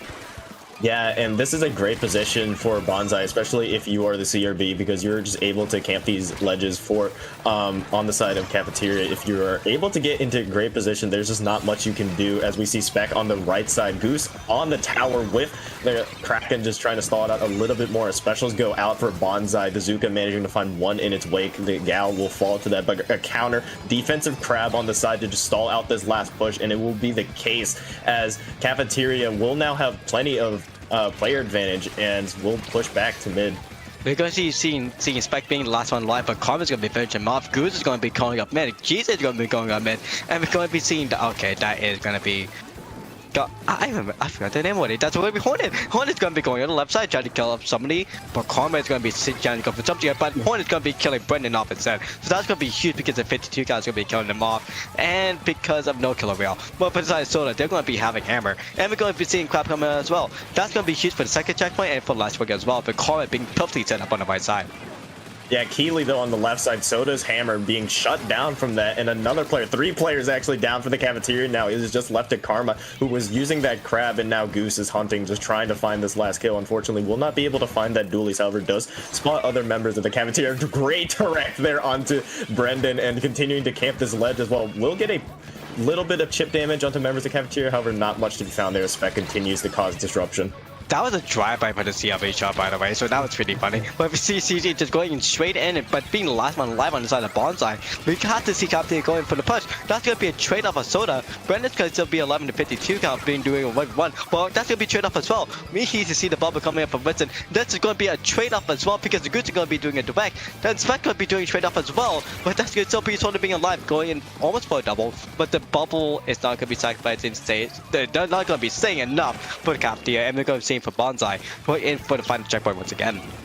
Yeah, Zuko available for Hornet, and they are in great position. They have 3 members of Cafeteria up there. Let's see if any value can be found from this 1-shot, 2-shot. The 3rd shot will finally find its target, and the Kraken going in as well to clean up that member of Cafeteria, who will stay alive, at least for the time being. I'm not sure how, but eventually will fall. The gal will fall there, and trying to flank Cafeteria will manage to find a flank kill, however, quickly traded out there. Cafeteria down 2 members. However, the tower is resetting itself back to mid as no team really has great control of it. But with 45 seconds left, Bonsai in great position with the lead. The reason why if it's a player say 11 inside of Cafeteria is because of hitboxes. We love hitboxes, as Brendan with the 52 gal gonna kill up Hornet. The shot player gonna be huge, as we're going to be seeing him go up ahead. 52 gal Brendan is gonna be going up with killer wheel. Gonna be trying to go up for the Goose most likely, and trying to go up for CJ as well. To have them have no cooler and no Kraken at all, but with CJ almost having coolers already, they're really pushing up with the last 20 second remaining with no scare. Yeah, 20 seconds left. Cooler online for Bonsai, and on the side of Cafeteria, 2 specials available. The Soda managing to find 2. Wait, what a stamp! That was huge. This could be what Cafeteria needs to stay in this game as we've reached the overtime. Soda with a huge triple there, and the bubble on the tower. This could be the push that they need. However, the Zuka comes out. The Zip comes out at the very end right there for Bonsai to hop onto the tower. Just the combination of the Zuka to get those players of the Cafeteria off the tower, and the quick Zip caster to follow up and end the game. Bonsai with a quick shutdown of any hopes and dreams of Cafeteria of staying in it. The perfect timing of special, just leaving Bonsai to go in for the win. It's just definitely impeccable, and just big thing of patience, and that's what we need to see from Bonsai comp right there. But for the Cafeteria, they need the patience as well, but more aggression, which they both had, honestly. Like, all of the Cafeteria had aggression, but because of kill and trades, that just went to Bonsai. And because of range as well, that just went to Bonsai's advantage. And that's why, in this another Game 3 setting, in the top cut of SOS 161, we're going to be moving on to round 3 soon enough. But Jesus, this round 2, and the round 1 before, it's already so crazy. Yeah, I want to mention that was just a basically at the end there near the overtime. That was just a back and forth of specials. Bonsai Healy gets that cooler off, which prevents Soda's triple with the hammer from doing too much damage at the end, as they were able to quickly respond. And then off of that, since they had cooler, they were able to retain their specials, which they used to end it right there. And just the back and forth of specials was just key in ending that match. But both these teams, like you mentioned, were just going at it, and it was a amazing game to see. But for the time being, we will move away from this and take a very short break as we wait for semifinals of Top Cut, but do not go anywhere. We will be right back.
Hello everyone and welcome back to SMS 161.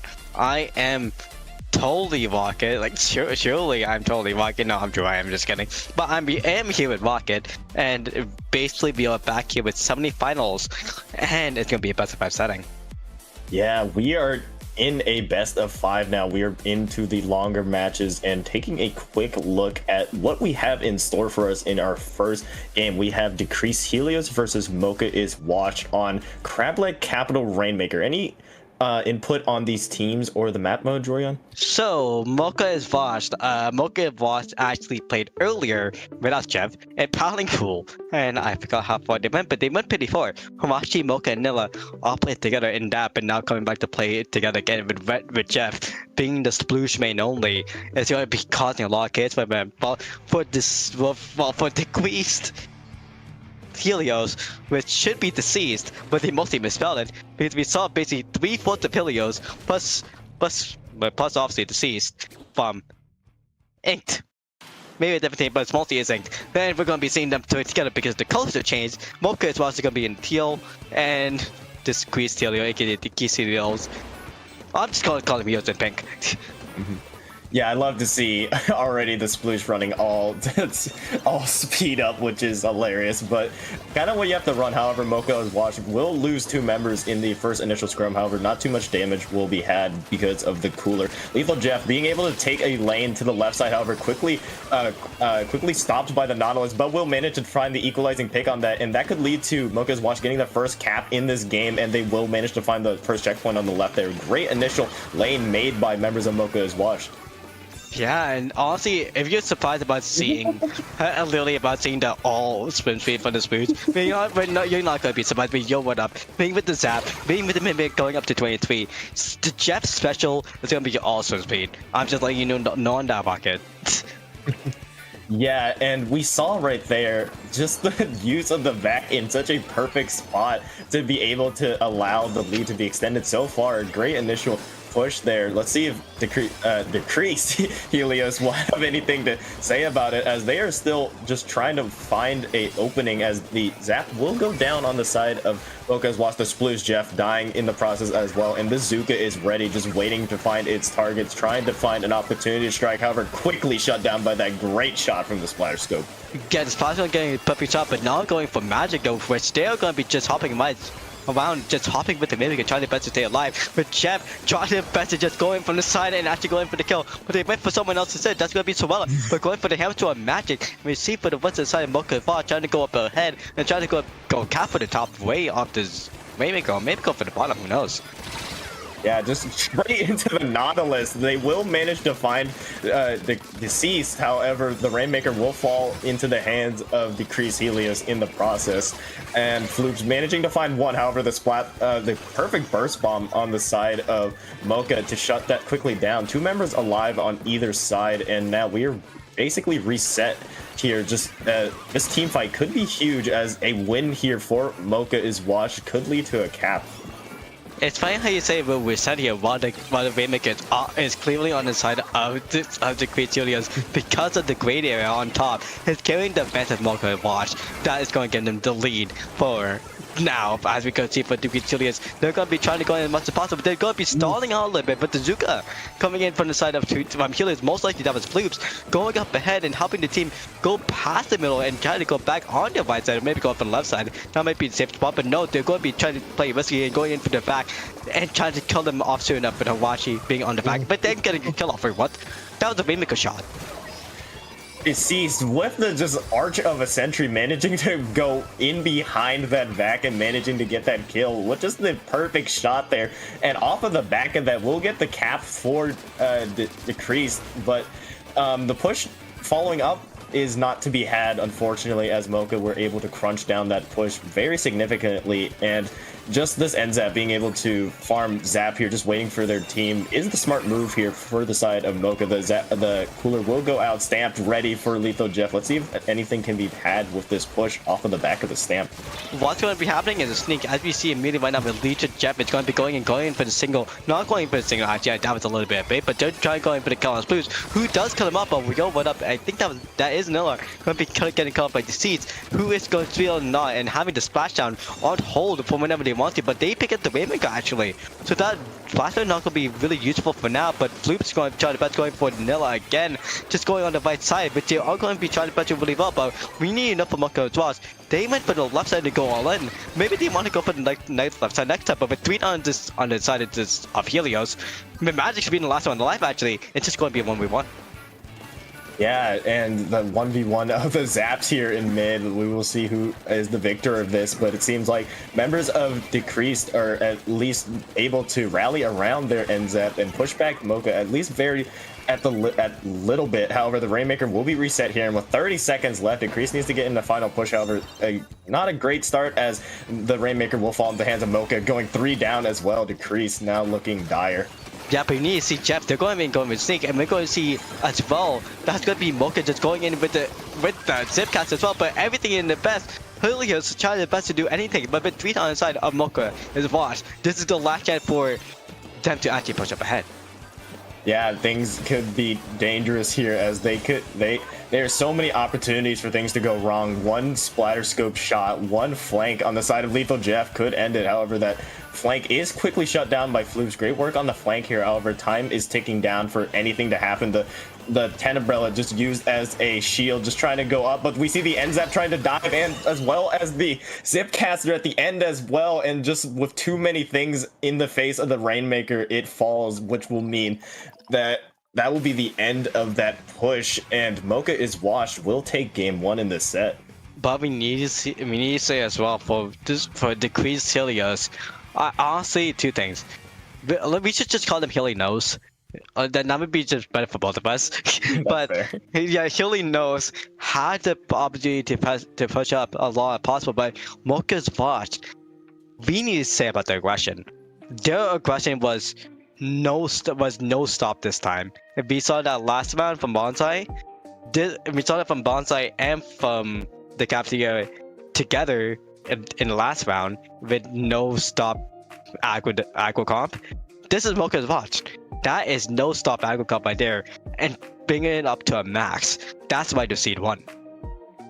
Yeah, and taking a look at our next map and considering what happened in that game 1, Spot Zone's Robo Ramen tends to lean itself to more 10 umbrella play, so we're definitely probably going to see that again from Helios. But what could Helios do differently in this match to really utilize that umbrella more? Because we did see its impact on pushes. However, I feel like there could be a little bit more to be done with that. The umbrella? Umbrella, sorry. Yeah, umbrella. I don't think we saw umbrella last round. I believe we saw a 10 umbrella near the end for Decreased Helios on the Rainmaker push, or I might be seeing things.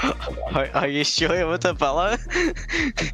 I might be schizophrenic, chat, but we saw Nulless last round, and for spots of the Robo Ramen, God bless for the Seas Nulless, honestly, because that splashdown is gonna be capitalized on the whole zone, and if you see that once again, that's gonna be totally great. But maybe for Sorella, they may be going in for that once again. Maybe try to push up with the Zuka pushes, all that, if they want to do it. But we are going to be seeing the Tenderella, and that is going to be the one with Zuka as well. So that's going to be more of a trip money situation. Okay, I'm gonna take a look back at this later because I saw a 10 umbrella, but I might have just manifested it here. But moving on from that, 10 umbrella on this map is just so good because of how it can shut down. If you have control of the map and the zone, you can just push so far into the other team's side, and the umbrella takes so much of the lane that it is just an entire wall that you have to deal with. Lethal Jeff managing to find a good hammer throw there, which will lead to 2 of Helios's deaths. However, quickly shut down themselves. Mocha being able to take first blood and first cap of the zone, nearing the 60-point mark. Yeah, nearby the 60-point mark for Mocha as well. We're going to be seeing them really going in with Jeff's first sneak. As you said before, it's going to be huge getting in for the first kill. But Jeff is going to be seeing again, trying to go for the T's. Let's kill off 1 and trying to kill off matching, and that's going to be 2. Maybe trying to go for the 3rd one on Sorella, on the 10th umbrella, or maybe try to go for first of all, maybe get 3. But we have 35 seconds left, and that's going to be basically huge for the side of Mocha as well, going in for basically a sweep. Look at this, Mocha are just not giving up any ground at all, nearing the 15-point mark. This could be looking like a quick knockout here if Decrease can't get in a push. The cooler goes in, the triple splashdown going out as well, trying to flip the zone, but Mocha just able to paint it so well. However, with the Splatana going down, that could be all they need. Another kill on the side of Decreased as Deceased manages to find 2 of those kills and at least flips the zone to keep Decreased in this. However, look at that. Look at the points, just 1 more needed. Okay, so God bless the splash, and like I said earlier, because that actually saved them from being super KO'd. What we see for the side of basically Mocha, what we're going to be seeing is leadership. Again, trying to get up for the hammer, and the rest of the team from Mocha is trying to go up ahead. And we see that Jeff is going to be first one going ahead. We see going to be Mocha going to be going ahead as well, trying to go in for the range on the stamper, and we're going to be seeing Noah and Awashi on the back. Just trying to go in for anything as possible, just to do paint damage or chip damage with bombs, or just a pencil stuff. Yeah, and nearing the 20-point penalty mark, however, they look to keep this lead going and just continue to just go out for the KO blow. The triple ink strike going out as well, the stamp going out. It is looking dire as the double hammer right there just ends the match and seals the deal for Mocha. Just perfect timing and perfect usage of specials. Mocha in this game, you mentioned how they didn't give up any ground, nor did they stop the aggression, and that was definitely shown here in this game too. Yeah, just no back down, just no patience. They knew what they wanted to do and just let Jeff and Mocha have fun. That's really just what they wanted to do. And with that, we're going to be seeing now game 3, maybe just a full-on sweep for Mocha's washed, and to see the Queen's Helios, he knows, is going to be going in for the 3rd place match, because remember, we are now in semi-finals, so whoever loses this is going to be going to the 3rd place match and have a chance for 3rd place. But for the winners, they're going to be going on to finals. Okay, I got confirmation. I am not losing it. I did see a 10 umbrella. I might have been gaslighting you. Okay, I thought I was absolutely losing my marbles here, because if I missed the giant freaking umbrella, I don't know what I would do. But moving on from that, tower control game 3, ship-shaped cargo. I'm not sure we will see a 10 umbrella here, but definitely in the cards of things. But what do you think Decrease could do differently to counter Mocha's just unrelenting offense? We are going to be seeing Tenabella here, unfortunately, because for Savella, they are a Tentabella main. If we see the Savella, playing Savella Bella with the Inkjet, that might be helpful. That's really going to be depending on them, because for the side of the species Helios, the only people who would be changing is Magic and Floops, because Floops changed for the 52 gal before and regular shot. They're going to be mostly changing on that again and deciding whatever they want. And I know Magic, they play Tri-Social Nouveau, so they can't be trying to play that off as well for cooler, because I think for the past few rounds, for the past 2 rounds actually, they had no cooler. Yeah, and just without that, it's just hard to do anything. And we have seen crazier things happen, so Decreased is definitely not out of this. How it's gonna be such a climb to get back into this, and we will see if they pull out any different comps that could potentially change the outcome of this, but it is up to interpretation. As we move on, we will see the Z and F scope, I believe, on the side of Mocha being pulled out. Yes, it is for the GG strikes. That is the play here. And on the other side, we actually see a Tri-Slosher being used as the cooler weapon now on the side of Helios. Apologies. But no, No, that's fine. But honestly, that's why I mentioned earlier. Match is going to be changing up for the try, so just to play a little bit more aggro, because it's tower control, trying to go in for ledge farming that they don't have. But they're going to be trying to counteract on Jet, because that sneaky singular jab is going to be trying as much as possible to just cause chaos to Helios. While Hawashi changing from the pencil to ZF just for the GG strike on tower control is going to be huge, because again, the checkpoints, you stall there for 8 to 10 seconds, and since you're going to be back there, the strike is going to be just a finisher no matter what. That is going to be better than Zuka as well. Yeah, knocking down the first checkpoint, Decrease, definitely just setting the tempo for this game, as Deceased is going to be the designated tower controller. Will get knocked off a little bit because of those strikes. However, quick back on it, just pushing towards that next checkpoint. They are just able to anchor this backline, so we'll keep the pressure on. We'll get that pick and continuing to be an absolute presence decrease, just itching their way towards that second checkpoint, and they are just chugging along here, Jordan. Yeah, chugging along with 2 down on each side. Actually, we didn't even know to say at all that this is a snowballing map. So if you get one good push, most likely it's gonna be really hard to capitalize back in, because that second checkpoint is going to matter this whole game. With 21 seconds remaining on that single checkpoint, but 21 points actually remaining for the side of the Helios, they actually get the checkpoint. That's gonna be huge for them to finish the whole game if they make it all the way. But with 3 down for them, Mocha's watch could be having a big opportunity to come back in. Yeah, I wouldn't test fate if I were that gal, but because I'm sure they're happy of that great initial push. Mainly just to find a pick on the way out. Floop's just able to at least stay alive for their team to regroup with them. The Ink Strikes come out for Mocha to dislodge members of Helios. However, none to be found there, as Floops has been able to stay alive in this, and Keeley is able to get another pick there onto Lethal Jeff, and off the back of that Mocha will go 2 down, and this could lead to another Helios push.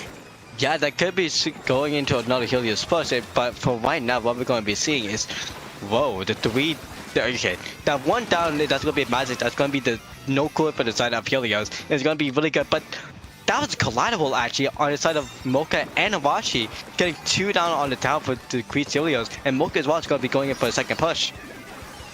Yeah, the Ink Strike's going out for Harashi. Manages to find Sorella in that spare as well, and they are just moving along trying to get this first checkpoint. Manages to get a good pick onto Deceased there, just playing keep away, keeping members of Helios at bay as the Brella goes out to try to put some pressure onto the tower. However, not too much pressure can be had, as Mocha now just continuing to chug along and trying to see if they can close this lead.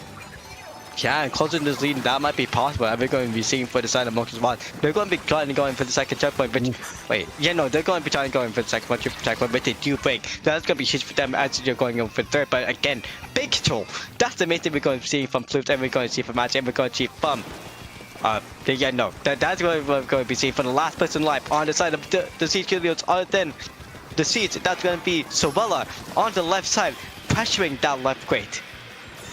Yeah, Floops here in a brutal battle for the control of the tower. 2 members of Helios do go down in the wake of it. However, a quick response from Helios as the remaining 2 members of Mocha are wiped off the map, as now with a minute left, the tower very much in control of Helios with a Ink Storm in play as well. This could be what they need to potentially knock out Mocha if they aren't careful with this, as the Inkstorm and the Killer Whale go out at the same time. Yeah, but both of them coming out at the same time, and Hawashi going down as well. That's going to be GG Strike, but that's going to be GG Hammer and GG Zipcats in the play. But no, GG Strike is going to be ready because it's up cooler. So that may be possible, but Sorella being the last one alive with the crits and barely making it out actually. That's going to be 35 seconds remaining, and the Great Tilly is still having so much strong control. We need to see a wipe up from Mocha's watch to really get them to win.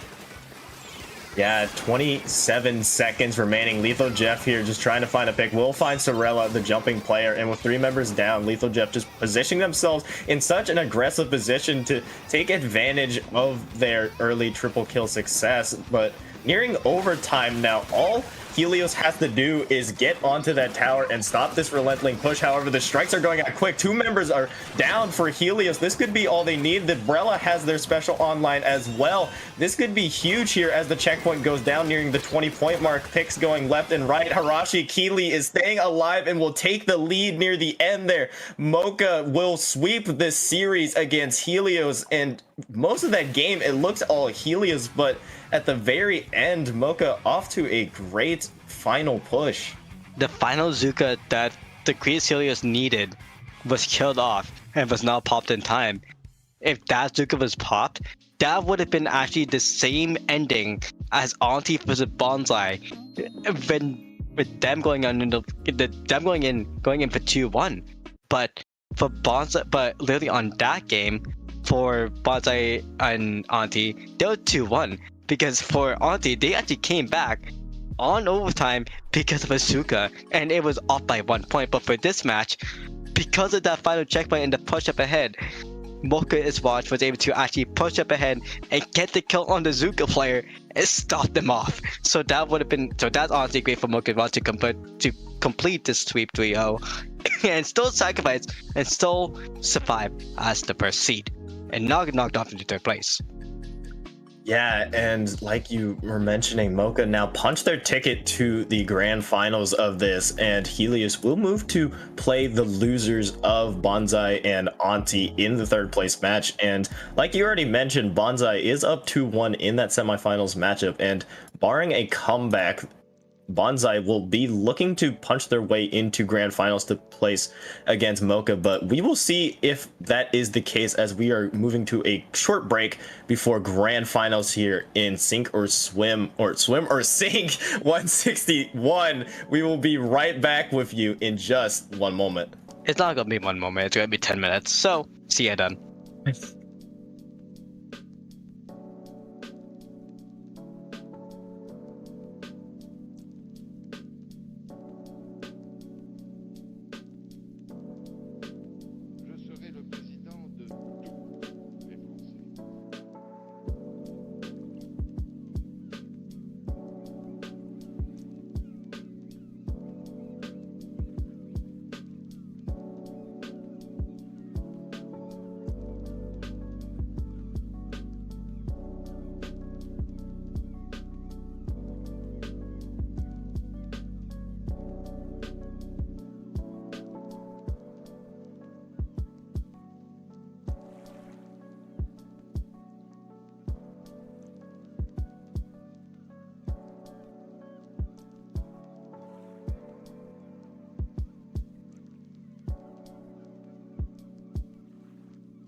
welcome back everyone to Swim or Sink 161. Not sink or swim because that's the wording. We're going to be seeing Bonsai and Mocha is Washed going in for this grand finals of this weekly tournament, which is not going to be happening in 2 weeks because that's going to be dead in a month, and also post Riptide as well, because players actually came back from Riptide and decided to play this thing. So, Rocket, how do you think about that? Oh, the Splatoon community are insane people, but they are extremely dedicated to this game, which I love to see. But we are here for grand finals. Mocha is Washed versus Bonsai, the 1 and 2 seeds respectively, and kind of really fitting for our grand finals, honestly. Yeah, it's really special for grand finals, and we're going to be trying to see the maps, but because of a certain situation right now, we can only see one map, and that one map is going to be Mahi Mahi Resort on Zones. What do you think about Mahi Mahi Resort on Zones? Just that teams need to prepare for the important quirk of this map, which we all know by now is the expanding of the map around halftime, around, I forget the point mark, remind me, but 60, yes. Around that mark, the entire map really opens up here, and that is just going to be something that these teams need to be watching out for. And definitely interesting to see if, I believe we will see, we will see Enraged Jeff obviously will be on the Sploosh, but that is something that is going to be deadly for Bonsai to keep an eye on. And Goose, who could I forget, is playing Tenebril on this, so I think that's going to be an interesting interaction between these two teams. It's going to be interesting. It would be definitely interesting between these two teams, but we're going to be seeing immediately it's going to be Mocha's Watch going with the same old comp, and Bonsai is going with the same old comp. The main thing that it's going to be different is Goose with the Bella, but Mocha is Watch. We just saw Bella that they tried to fight before. They know how to counter it this time. Yeah, 100%. Both these teams still out for the mid fight. Out for this initial push. It will seem that Bonsai will take the first point here and will take first blood. That pencil, though, being able to shut down the Stamper on the side of Bonsai is key for them to at least keep some stake in this, as these pencils are just fighting for any control of their side of the map, just to help their team initiate in and go in. And we will see already an early pop of the map, and the entire map is now available for both these teams to scrum in. Sometimes teams want to wait for that safety point mark for more space to happen, and with the side of Bonsai waiting for that time. Well, no, but the side of Mocha's Watch waiting for the time to go down to have more paint control. We see Jeff already setting up with the Sploosh painter and ready for a hammer, because now that there's more flowing, his hammer or their hammer is gonna be ready and just going all around the area, surviving on the zone. Yeah, that is a really good point there, Jordan. There's more space to work with, basically becoming Pac-Man with the entire playing field there. That is such a key for them to get in this. However, we're seeing picks going left, right, and center. Lethal Jeff managing to find Spec there, not quite being able to find the second off of that. However, will pressure the rest of Bonsai back, as nearing their end of the penalty points. This could be huge and could be what Mocha needs to snowball. Yeah, but we see for Bonsai, they want to they want to try to get some kind of major victory, and they want to try to kill off Jeff. But we see Nilla on the Zuka is actually not on the Zap this time, going in with a double, and we see Mocha's Watch actually going in and taking the victory, and that's going to be third. That's going to be maybe quad. If they get a quad, that's going to be huge, and now that's going to be mostly likely it for the side of Mocha's Watch. And that's basically Nilla getting a 5 kill.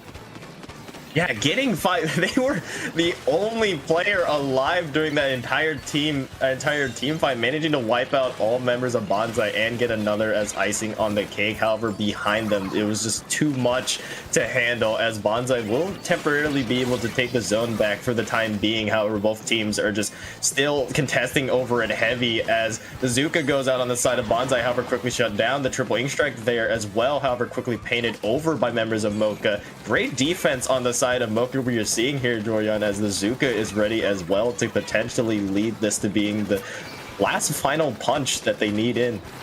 Yeah, but the thing is, Rocky, the last final punch, Bonsai is not going to be kicking out because they already had the special coming out trying to go up vanilla.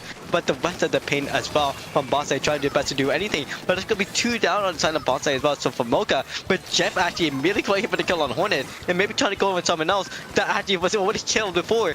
That's gonna be basically no more penalty points on the side of Mocha's watch and trying to go in for the KO. Yeah, however, Bonsai will not take this down, will not take this just sitting down, doing nothing. CJ is there trying to paint the zone desperately. They are the only player that can really get in here. However, they are quickly shut down by the shot. And with 5 seconds left, the triple ink strike goes out. However, the T-Tech will go down in the end there, and just not enough to be able to flip the zone quite in time. Mocha is washed. We'll take game 1. Yeah, game 1, but there's 5 games. Because it's a best of 5, and if Bonsai wants to come back from this, there is a possibility because there is better map modes out here in this map for them to come back in because something like Clemson Museum of Falsino, it's a stop fest. Tower control on the spillway. It's more or less an angle kind of fest with some elevation changes. Remake on Scorched Gorge gonna be off by the pillow, and on Splat Zones of Monaco 9, it's gonna be mostly the same thing like Splat Zones on Hagfish. And we saw how that happened before. Yeah, 100%. And I always bring it up, but it's just so important to just talk about the interaction that Tenebrella has and the ability for it to change the game here. Little biased, honestly, but maybe a little bit of bias here, but the ability for it to just act as a giant, hey, look at me. I'm just going to block this entire lane. Basically just a mobile ink wall here. And I think that's going to be key on this second map, Museum de Offensino.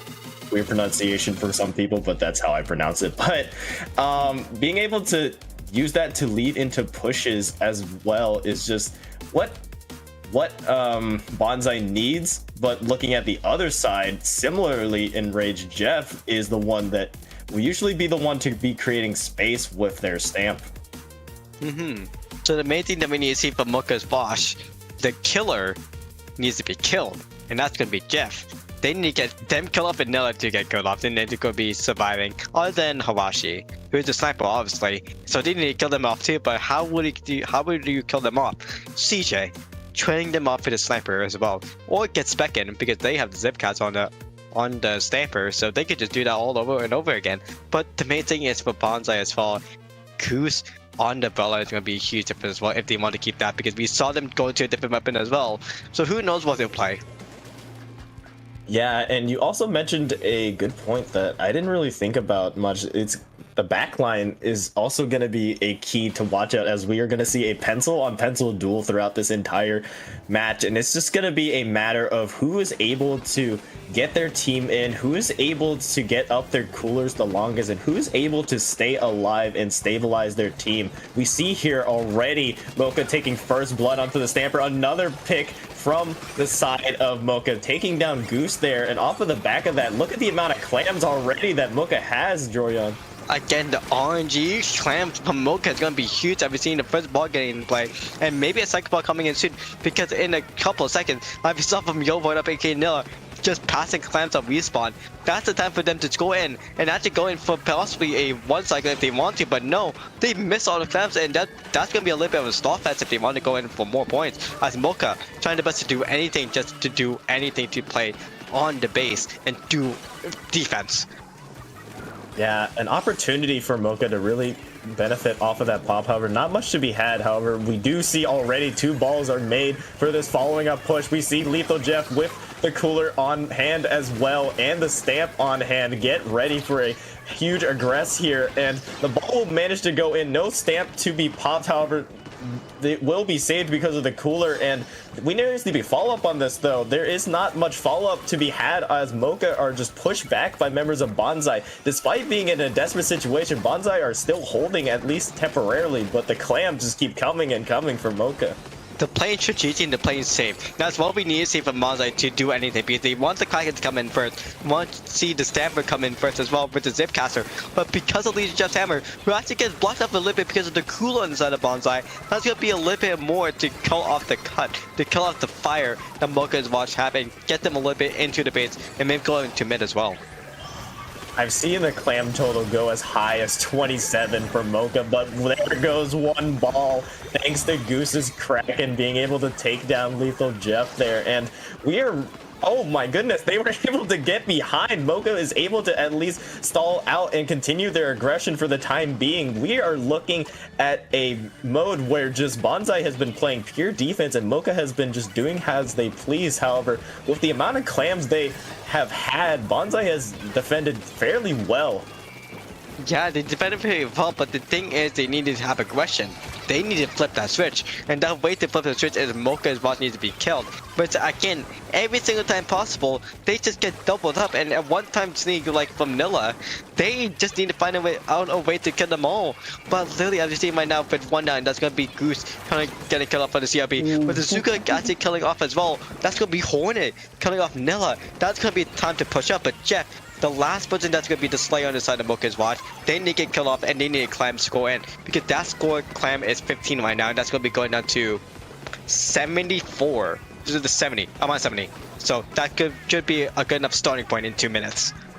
Yeah, for sure, like you mentioned, and here it is. The first pop for Bonsai will be had, and plenty of follow-up to be going through as well. Zuka and Kraken are available for Bonsai, and they will be popped here, just trying to stall out the time as the rest of the team will manage to find more clams. The lead is taken for Bonsai, and just continuing to try to create more space. Unfortunately, CJ will go down, but Goose is there as well for more follow-up. Hornet trying to get their clams in, unfortunately quickly taken down, quickly traded, however, just going back and forward, but Mocha being able to help clean up the rest of Bonsai, but off of one push, Bonsai are able to take the lead just like that. Just like I said, the inputs of 74 is 47. So that is a really good push that we saw from Bonsai right there. And that is possibly going to be the game fisher if they want to stall it out for 1:03. But for Mocha's watch, they need to go off their bats to go in for the victory, and they need to be greedy. I'm seeing right now to play a little bit safe because they want to go in for the kill, like Goose getting killed off. But they know Spike is right behind, and they get the kill off as well because that's going to be Mocha actually trading it off instead. And there's so many clams again to walk in. But this is going to be a KO if they get one more clam in. Yeah, and one more clam that could have been had. However, 2 trades go out, unfortunately, and Bonsai will be the benefactor of that. Those were key picks there. If any of those trades went the wrong way, that player would have gone loose and could have ended things right there. But we saw the clam amount go up near 30 for Mocha, and off of that, they were able to get it. However, with 15 seconds left and a special and cooler available, Bonsai looked to push in for the final overtime push. It's basically like playing with the food for Bonsai right now for Mocha's watch, but because not getting that last scam vanilla and going with the trade instead, it's going to be canceling it out. But again, we're going to be seeing for Bonsai getting cancelled out themselves because they didn't have a clan to push in.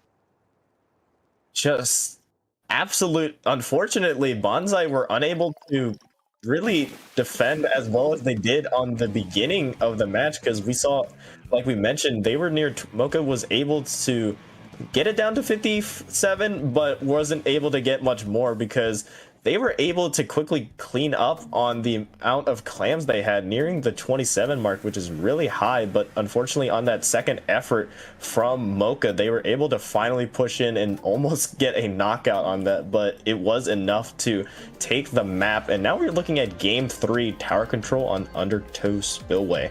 We need to remember on this map it's going to be elevation differences, and that elevation difference is going to be huge for Goose if they want to keep on CRB, or if they want to go for the center ball with Zuka, they can do that as well. But for CJ and for CJ, for Hawashi, for Spec, and for Mocha, who is not washed, as we can kind of show right now, being 2-0 advantage, they all is going to be having fun together, trying to stay up on top points and trying to get killed off by the Stamper player on the other side of either teams. And the shot players, it's just going to be Hornet, and for the side of Mocha is washed. That might be Nilla if they want to do it again. It's possible for them to just go with Zuka spam, or even one of them go with strikes. Yeah, we definitely, GG strikes are definitely in play here, and if I were Bonsai, I would probably stick with the hot hand of the sea, or with the blaster. I mean, just petitioned for it a lot, and I know it is beaten like a dead horse, but blasters on tower control, they create so much space and so much of a presence, but there is a great argument to be made on the other hand of the Brella, but I'm leaning more towards blaster myself, Troyan. Yeah, honestly, blaster with CRB is gonna be so well to be. It's so well to play in general, so it makes sense that they keep it with that. They have a Kraken Savior, and also they have just full AoE damage. So if they want to keep on that, it would be just nice for them to play in comfort of defense. Yeah, as we move into game number 3, we are trying to see if Bonsai can prevent the sweep, and Mocha just trying to end things cleanly here. We are in game 3, potentially the last game if you are a fan of Mocha is Washed, but hopefully not if you're on the side of Bonsai. As we take a look at these weapons here, not much to be changed on either side. However, we do see an interesting interaction between 2 different blasters picked from each side, the CRB on Bonsai and the regular custom blaster on the side of Bonsai. Sorry, I'm getting my team switched up again. We are seeing blaster on both sides, however, though. Yeah, we're going to be seeing on the side of Mocha's Watch is going to be the blaster with the splash down. That's going to be custom blaster, not the regular blaster that has a bubble. We're going to be seeing from the CRB side of Bonsai with the Kraken. That's going to be the same old that we're going to be seeing from them. But literally for right now, what we're going to be seeing is also the ZF scope and the Zap coming in as well. So the interesting play for Bonsai is they want to be playing full up straight up, but for Mocha's Watch, if Jeff is so live, they can just keep it going no matter what. I like the pick of the regular custom blaster here though, because it plays so aggressively on closer range maps, and on this map especially, there are close alleyways that the splashdown can be key in, and the shorter range can take advantage of. However, Mocha's Watch are stuffed a little bit at the point here, as they will lose steam on their push as members continue to fall, the blaster being the last of them. And now moving on to the other side, Bonsai are itching at their first checkpoint.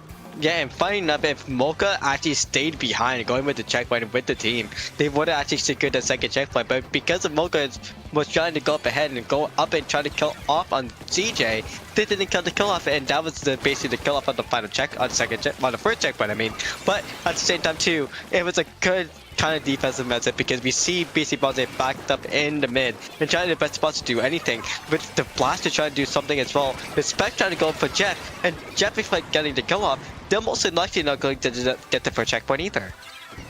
Yeah, Mocha managing to hold a slim lead over Bonsai. However, it is still anybody's game here. Goose unfortunately falling on that right side. Beautiful pick from the Zap there, just almost available for Cooler as well, and there goes the Cooler. Mocha will be able to really take advantage of this, as the Zap on the side of Bonsai will go down. That means no Cooler to be had. A beautiful shot from the blaster there, gets the direct, just camping the edge there is this blaster. Will potentially get the Zuka shut down as well, and off of that play, they are able to almost take the second checkpoint, and they will. Yeah, and with that second checkpoint, it's going to be going straight into the third checkpoint, and beat this map being a snowballing map as well. We're going to be seeing no action coming in and off of Mocha's Watch, because they take a little bit of time to stall and then go back in because they're waiting for Cooler, which is a good move because they can just come back in at any time. But at the same time, for Bonsai, they are going to be waiting for special as well, with the Zuka coming in already, the Cooler coming out already, Kraken's going to be coming out soon, and Zipcats are coming out soon. But they need to wait for time to go past the mid checkpoint to go in and actually successfully push all the way in. Yeah, but watching them advance is that ZNF splatter scope, so they have to be aware of that. This Latana spec will potentially try to be the one to shut it down. They will find one, they will find 2 off of that, and actually 3 players of Bonsai will end up falling in that interaction, and because of that, the push is dead in the water right then and there. Power reset back to mid, and so are the teams pretty much, as they're now just fighting for this tower. The 5 seconds of stalling is going to be really deadly on the side of either teams, actually, because we see Hornet immediately going off on the kill of Luther Jeff, and maybe only going for a double, but Mocha going down as well. This is the type of Bonsai to get on the tower and get them on the checkpoint. But literally, BC Vanilla trying to paint up on the left side, going in for cool or anything, they get cancelled out because of the CRB. So with just a minute remaining, we have to see Bonsai push in. Yeah, it is do or die time for Bonsai. Tournament on the line. 3 players are down for the side of Mocha, so this is the opportunity for them that they need. They have 3 specials online. Keeley, they have that Kraken, which will be popped. They have the Zuka, and they have the Zipcaster. The Zuka right on cue being popped, and so the Zipcaster as well being used. However, the specials are not finding too much as 2 players go down in that, and with 30 seconds left, Mocha is now trying to hop onto the tower. 3 players for Mocha go down again, and with 25 seconds left, it is just a absolute brawl for this tower. However, Bonsai will manage to find their way on top and are nearing the second checkpoint to flip this lead here late. This is all based on check. We need to see either side team make the check, and we see Bonsai actually kill off the check and keep on going back to 34 points. We need to see now Mocha survive on the tower no matter what. We need to see Bonsai's CLB dead in the water, and if they get that, they win. Yeah, be sure to keep an eye on that blaster. As we see, Mocha's Wash has 2 specials online for this last second overtime push. We see the Kraken, like you were talking about, that needs to delete the entirety of Mocha at the end right there. Bonsai will stay alive. They will get their first map of this set, and I don't know what about that, but that was just satisfying to see a Kraken take out an entire team like that. Goose was just waiting on the top side and top right and waiting for that perfect moment. And then literally at the same time, when they found out that Goose was there, they were all shooting at him. But because of one supercharge at the exact level that the tower was at, and where everyone on the team of Mocha is watching was at, it was just satisfying to see them all go down because the hitbox killed all 3 of them at the exact moment, and the sound effects were just so nice. But now moving on to Mimic Scourge. Again, the pillow is all that's gonna matter. Yes, but Keeley, we are on Rainmaker this time instead of Clam Blitz like we saw previously. Do you think there are going to be any changes of how both these teams play on Rainmaker? Because there hasn't been a Rainmaker played yet, and I don't know which of these teams are more comfortable with what mode they are playing, but we could potentially look at Bonsai tying this up if they have a particular strat they like to run here. Do you want a blunt answer, or do you want like an actual explain answer? Hey, it's up to you. I'm always curious. Heads or tails done? Tails. No. No. We're gonna see from Bonsai most likely the same comp because they run on this one comp, so they're going and they've been sticking with this on the same time as well. So why switch out of it? Because we've been going super well on this and getting on this comeback for Mocha's watched. The blaster was from Mocha. We didn't see a stamp at this time, if I remember correctly. So that is gonna be changing back. We're going to be seeing stamp going in from Mocha's watch from Mocha because they noticed that the blaster was out to play. Yeah, but Keeley, I think also Goose is going to go back to Brella here as well, because I'm not sure if you would want to bring Blaster on this. You probably could if you wanted to just camp the ledges near the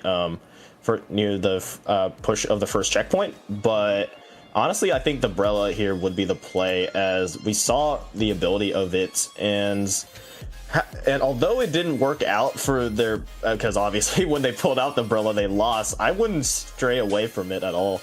Because of maybe it's George, because there's that because there's the right checkpoint, it makes more sense because they want to go, because in every Splatoon player's mind, you want to go the swimming path, and that's the right side. You do not want to go to the left side because that's more risky and because you have to go running. That left side is going to be where your sneaker is at, where your flanker is at, and so they want to go all right side, and with the Tentapella is going to be your extra shield. So if they want to go the right side, with the Tentapella from Goose, that's going to be a solid first push, but then after that, that's going to be a solid second push, because if you get past that pillow, you get a solid 20 remaining to victory. Yeah, and Keeley, like you mentioned, the flanks on this map could be proving deadly to any push if these teams are not aware. So I think that's going to be laid on the responsibility of not only everybody, but Keeley, the backline players, as that I feel like is the prized possession that both these teams, and a key factor as well for both these teams, as if both these teams bring pencil again instead of one team having a Z and F, then once again we have basically kind of a side objective, I'd like to say, which is to kill the pencil in the back. And if you do that, you will obviously have the momentum and the pressure on top of being one player up. Yeah. So as you're going to be waiting for the room to get back up, we are going to be seeing maybe a tense game from both teams. That's going to be the main answer in the end.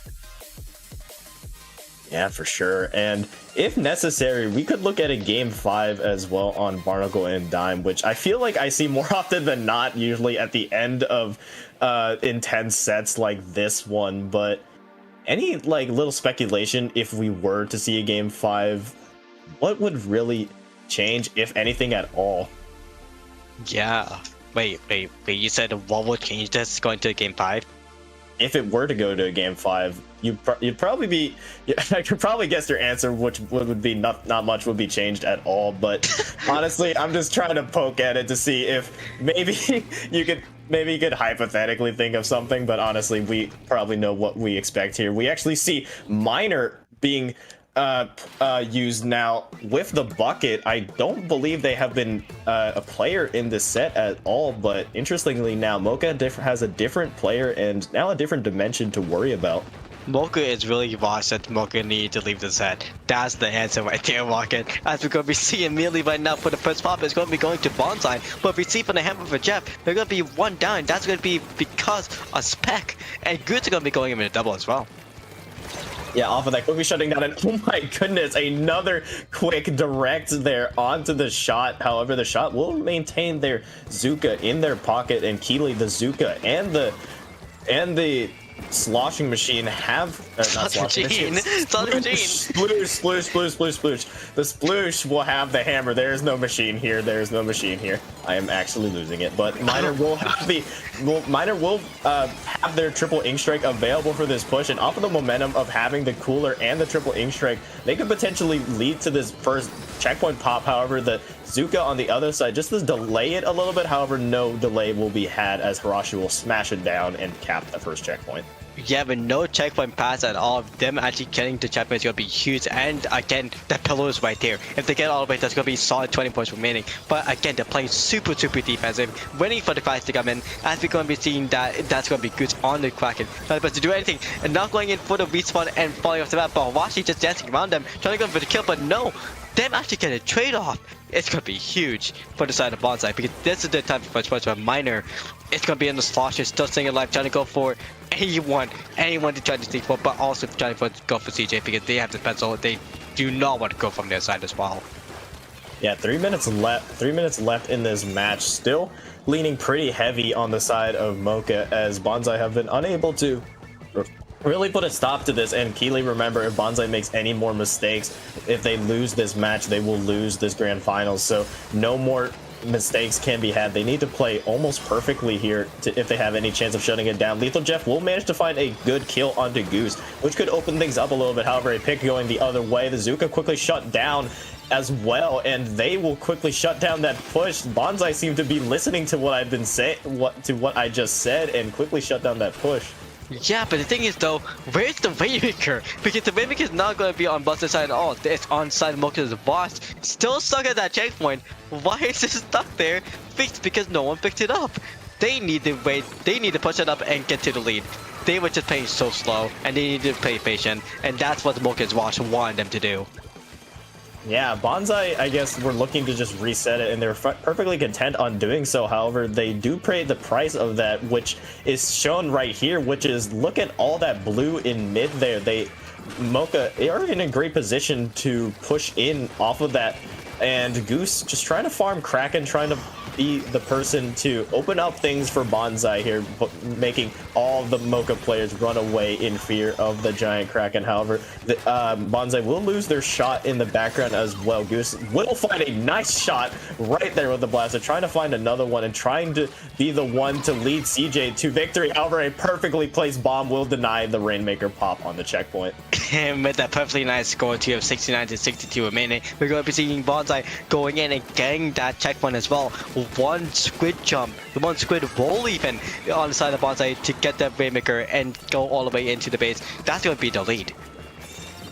Yeah, and Keeley now, especially with 1 minute and 13 left here, Mocha will manage to find the pop onto the checkpoint, and now Goose will be stuck in no man's land. However, will manage to actually find the lead off of that last desperation push. Half of their team were down, but they were able to at least now put the pressure onto Mocha to push in. And with a minute left, what can you do here? Harashi, the Rainmaker carrier, is the key to this. They will be the one to potentially lead, and a double from Bonsai will fall, and that will be the lead taken for Mocha, as they do find a little bit of a lane here. Harashi just has to charge forward here, just trying to ever so slightly continue to grow their lead, and they will grow it. Just 16 left.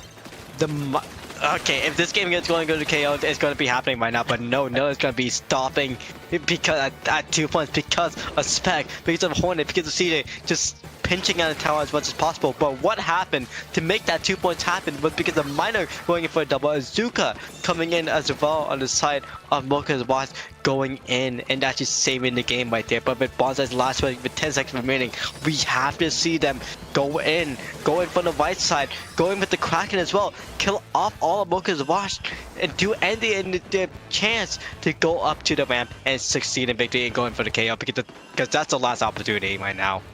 Yeah, they need to get a KO into this. CJ has the life of Bonsai in their hands right now. If they fall, it will be game over. And one false move, like Miner being behind, so Miner is quickly shut down though. There's a clear lane open. However, Lethal Jeff being there is already just causing so much pressure. The rest of Bonsai just throwing themselves in front of CJ to create a lane. However, there go the strikes, and they are just pushing CJ so far into a corner, and that will just about do it right there. Almost a valiant effort at the end there. However, the triple ink strike and the rest of Mocha rallying to shut that down. Mocha will take the grand final series 3-1.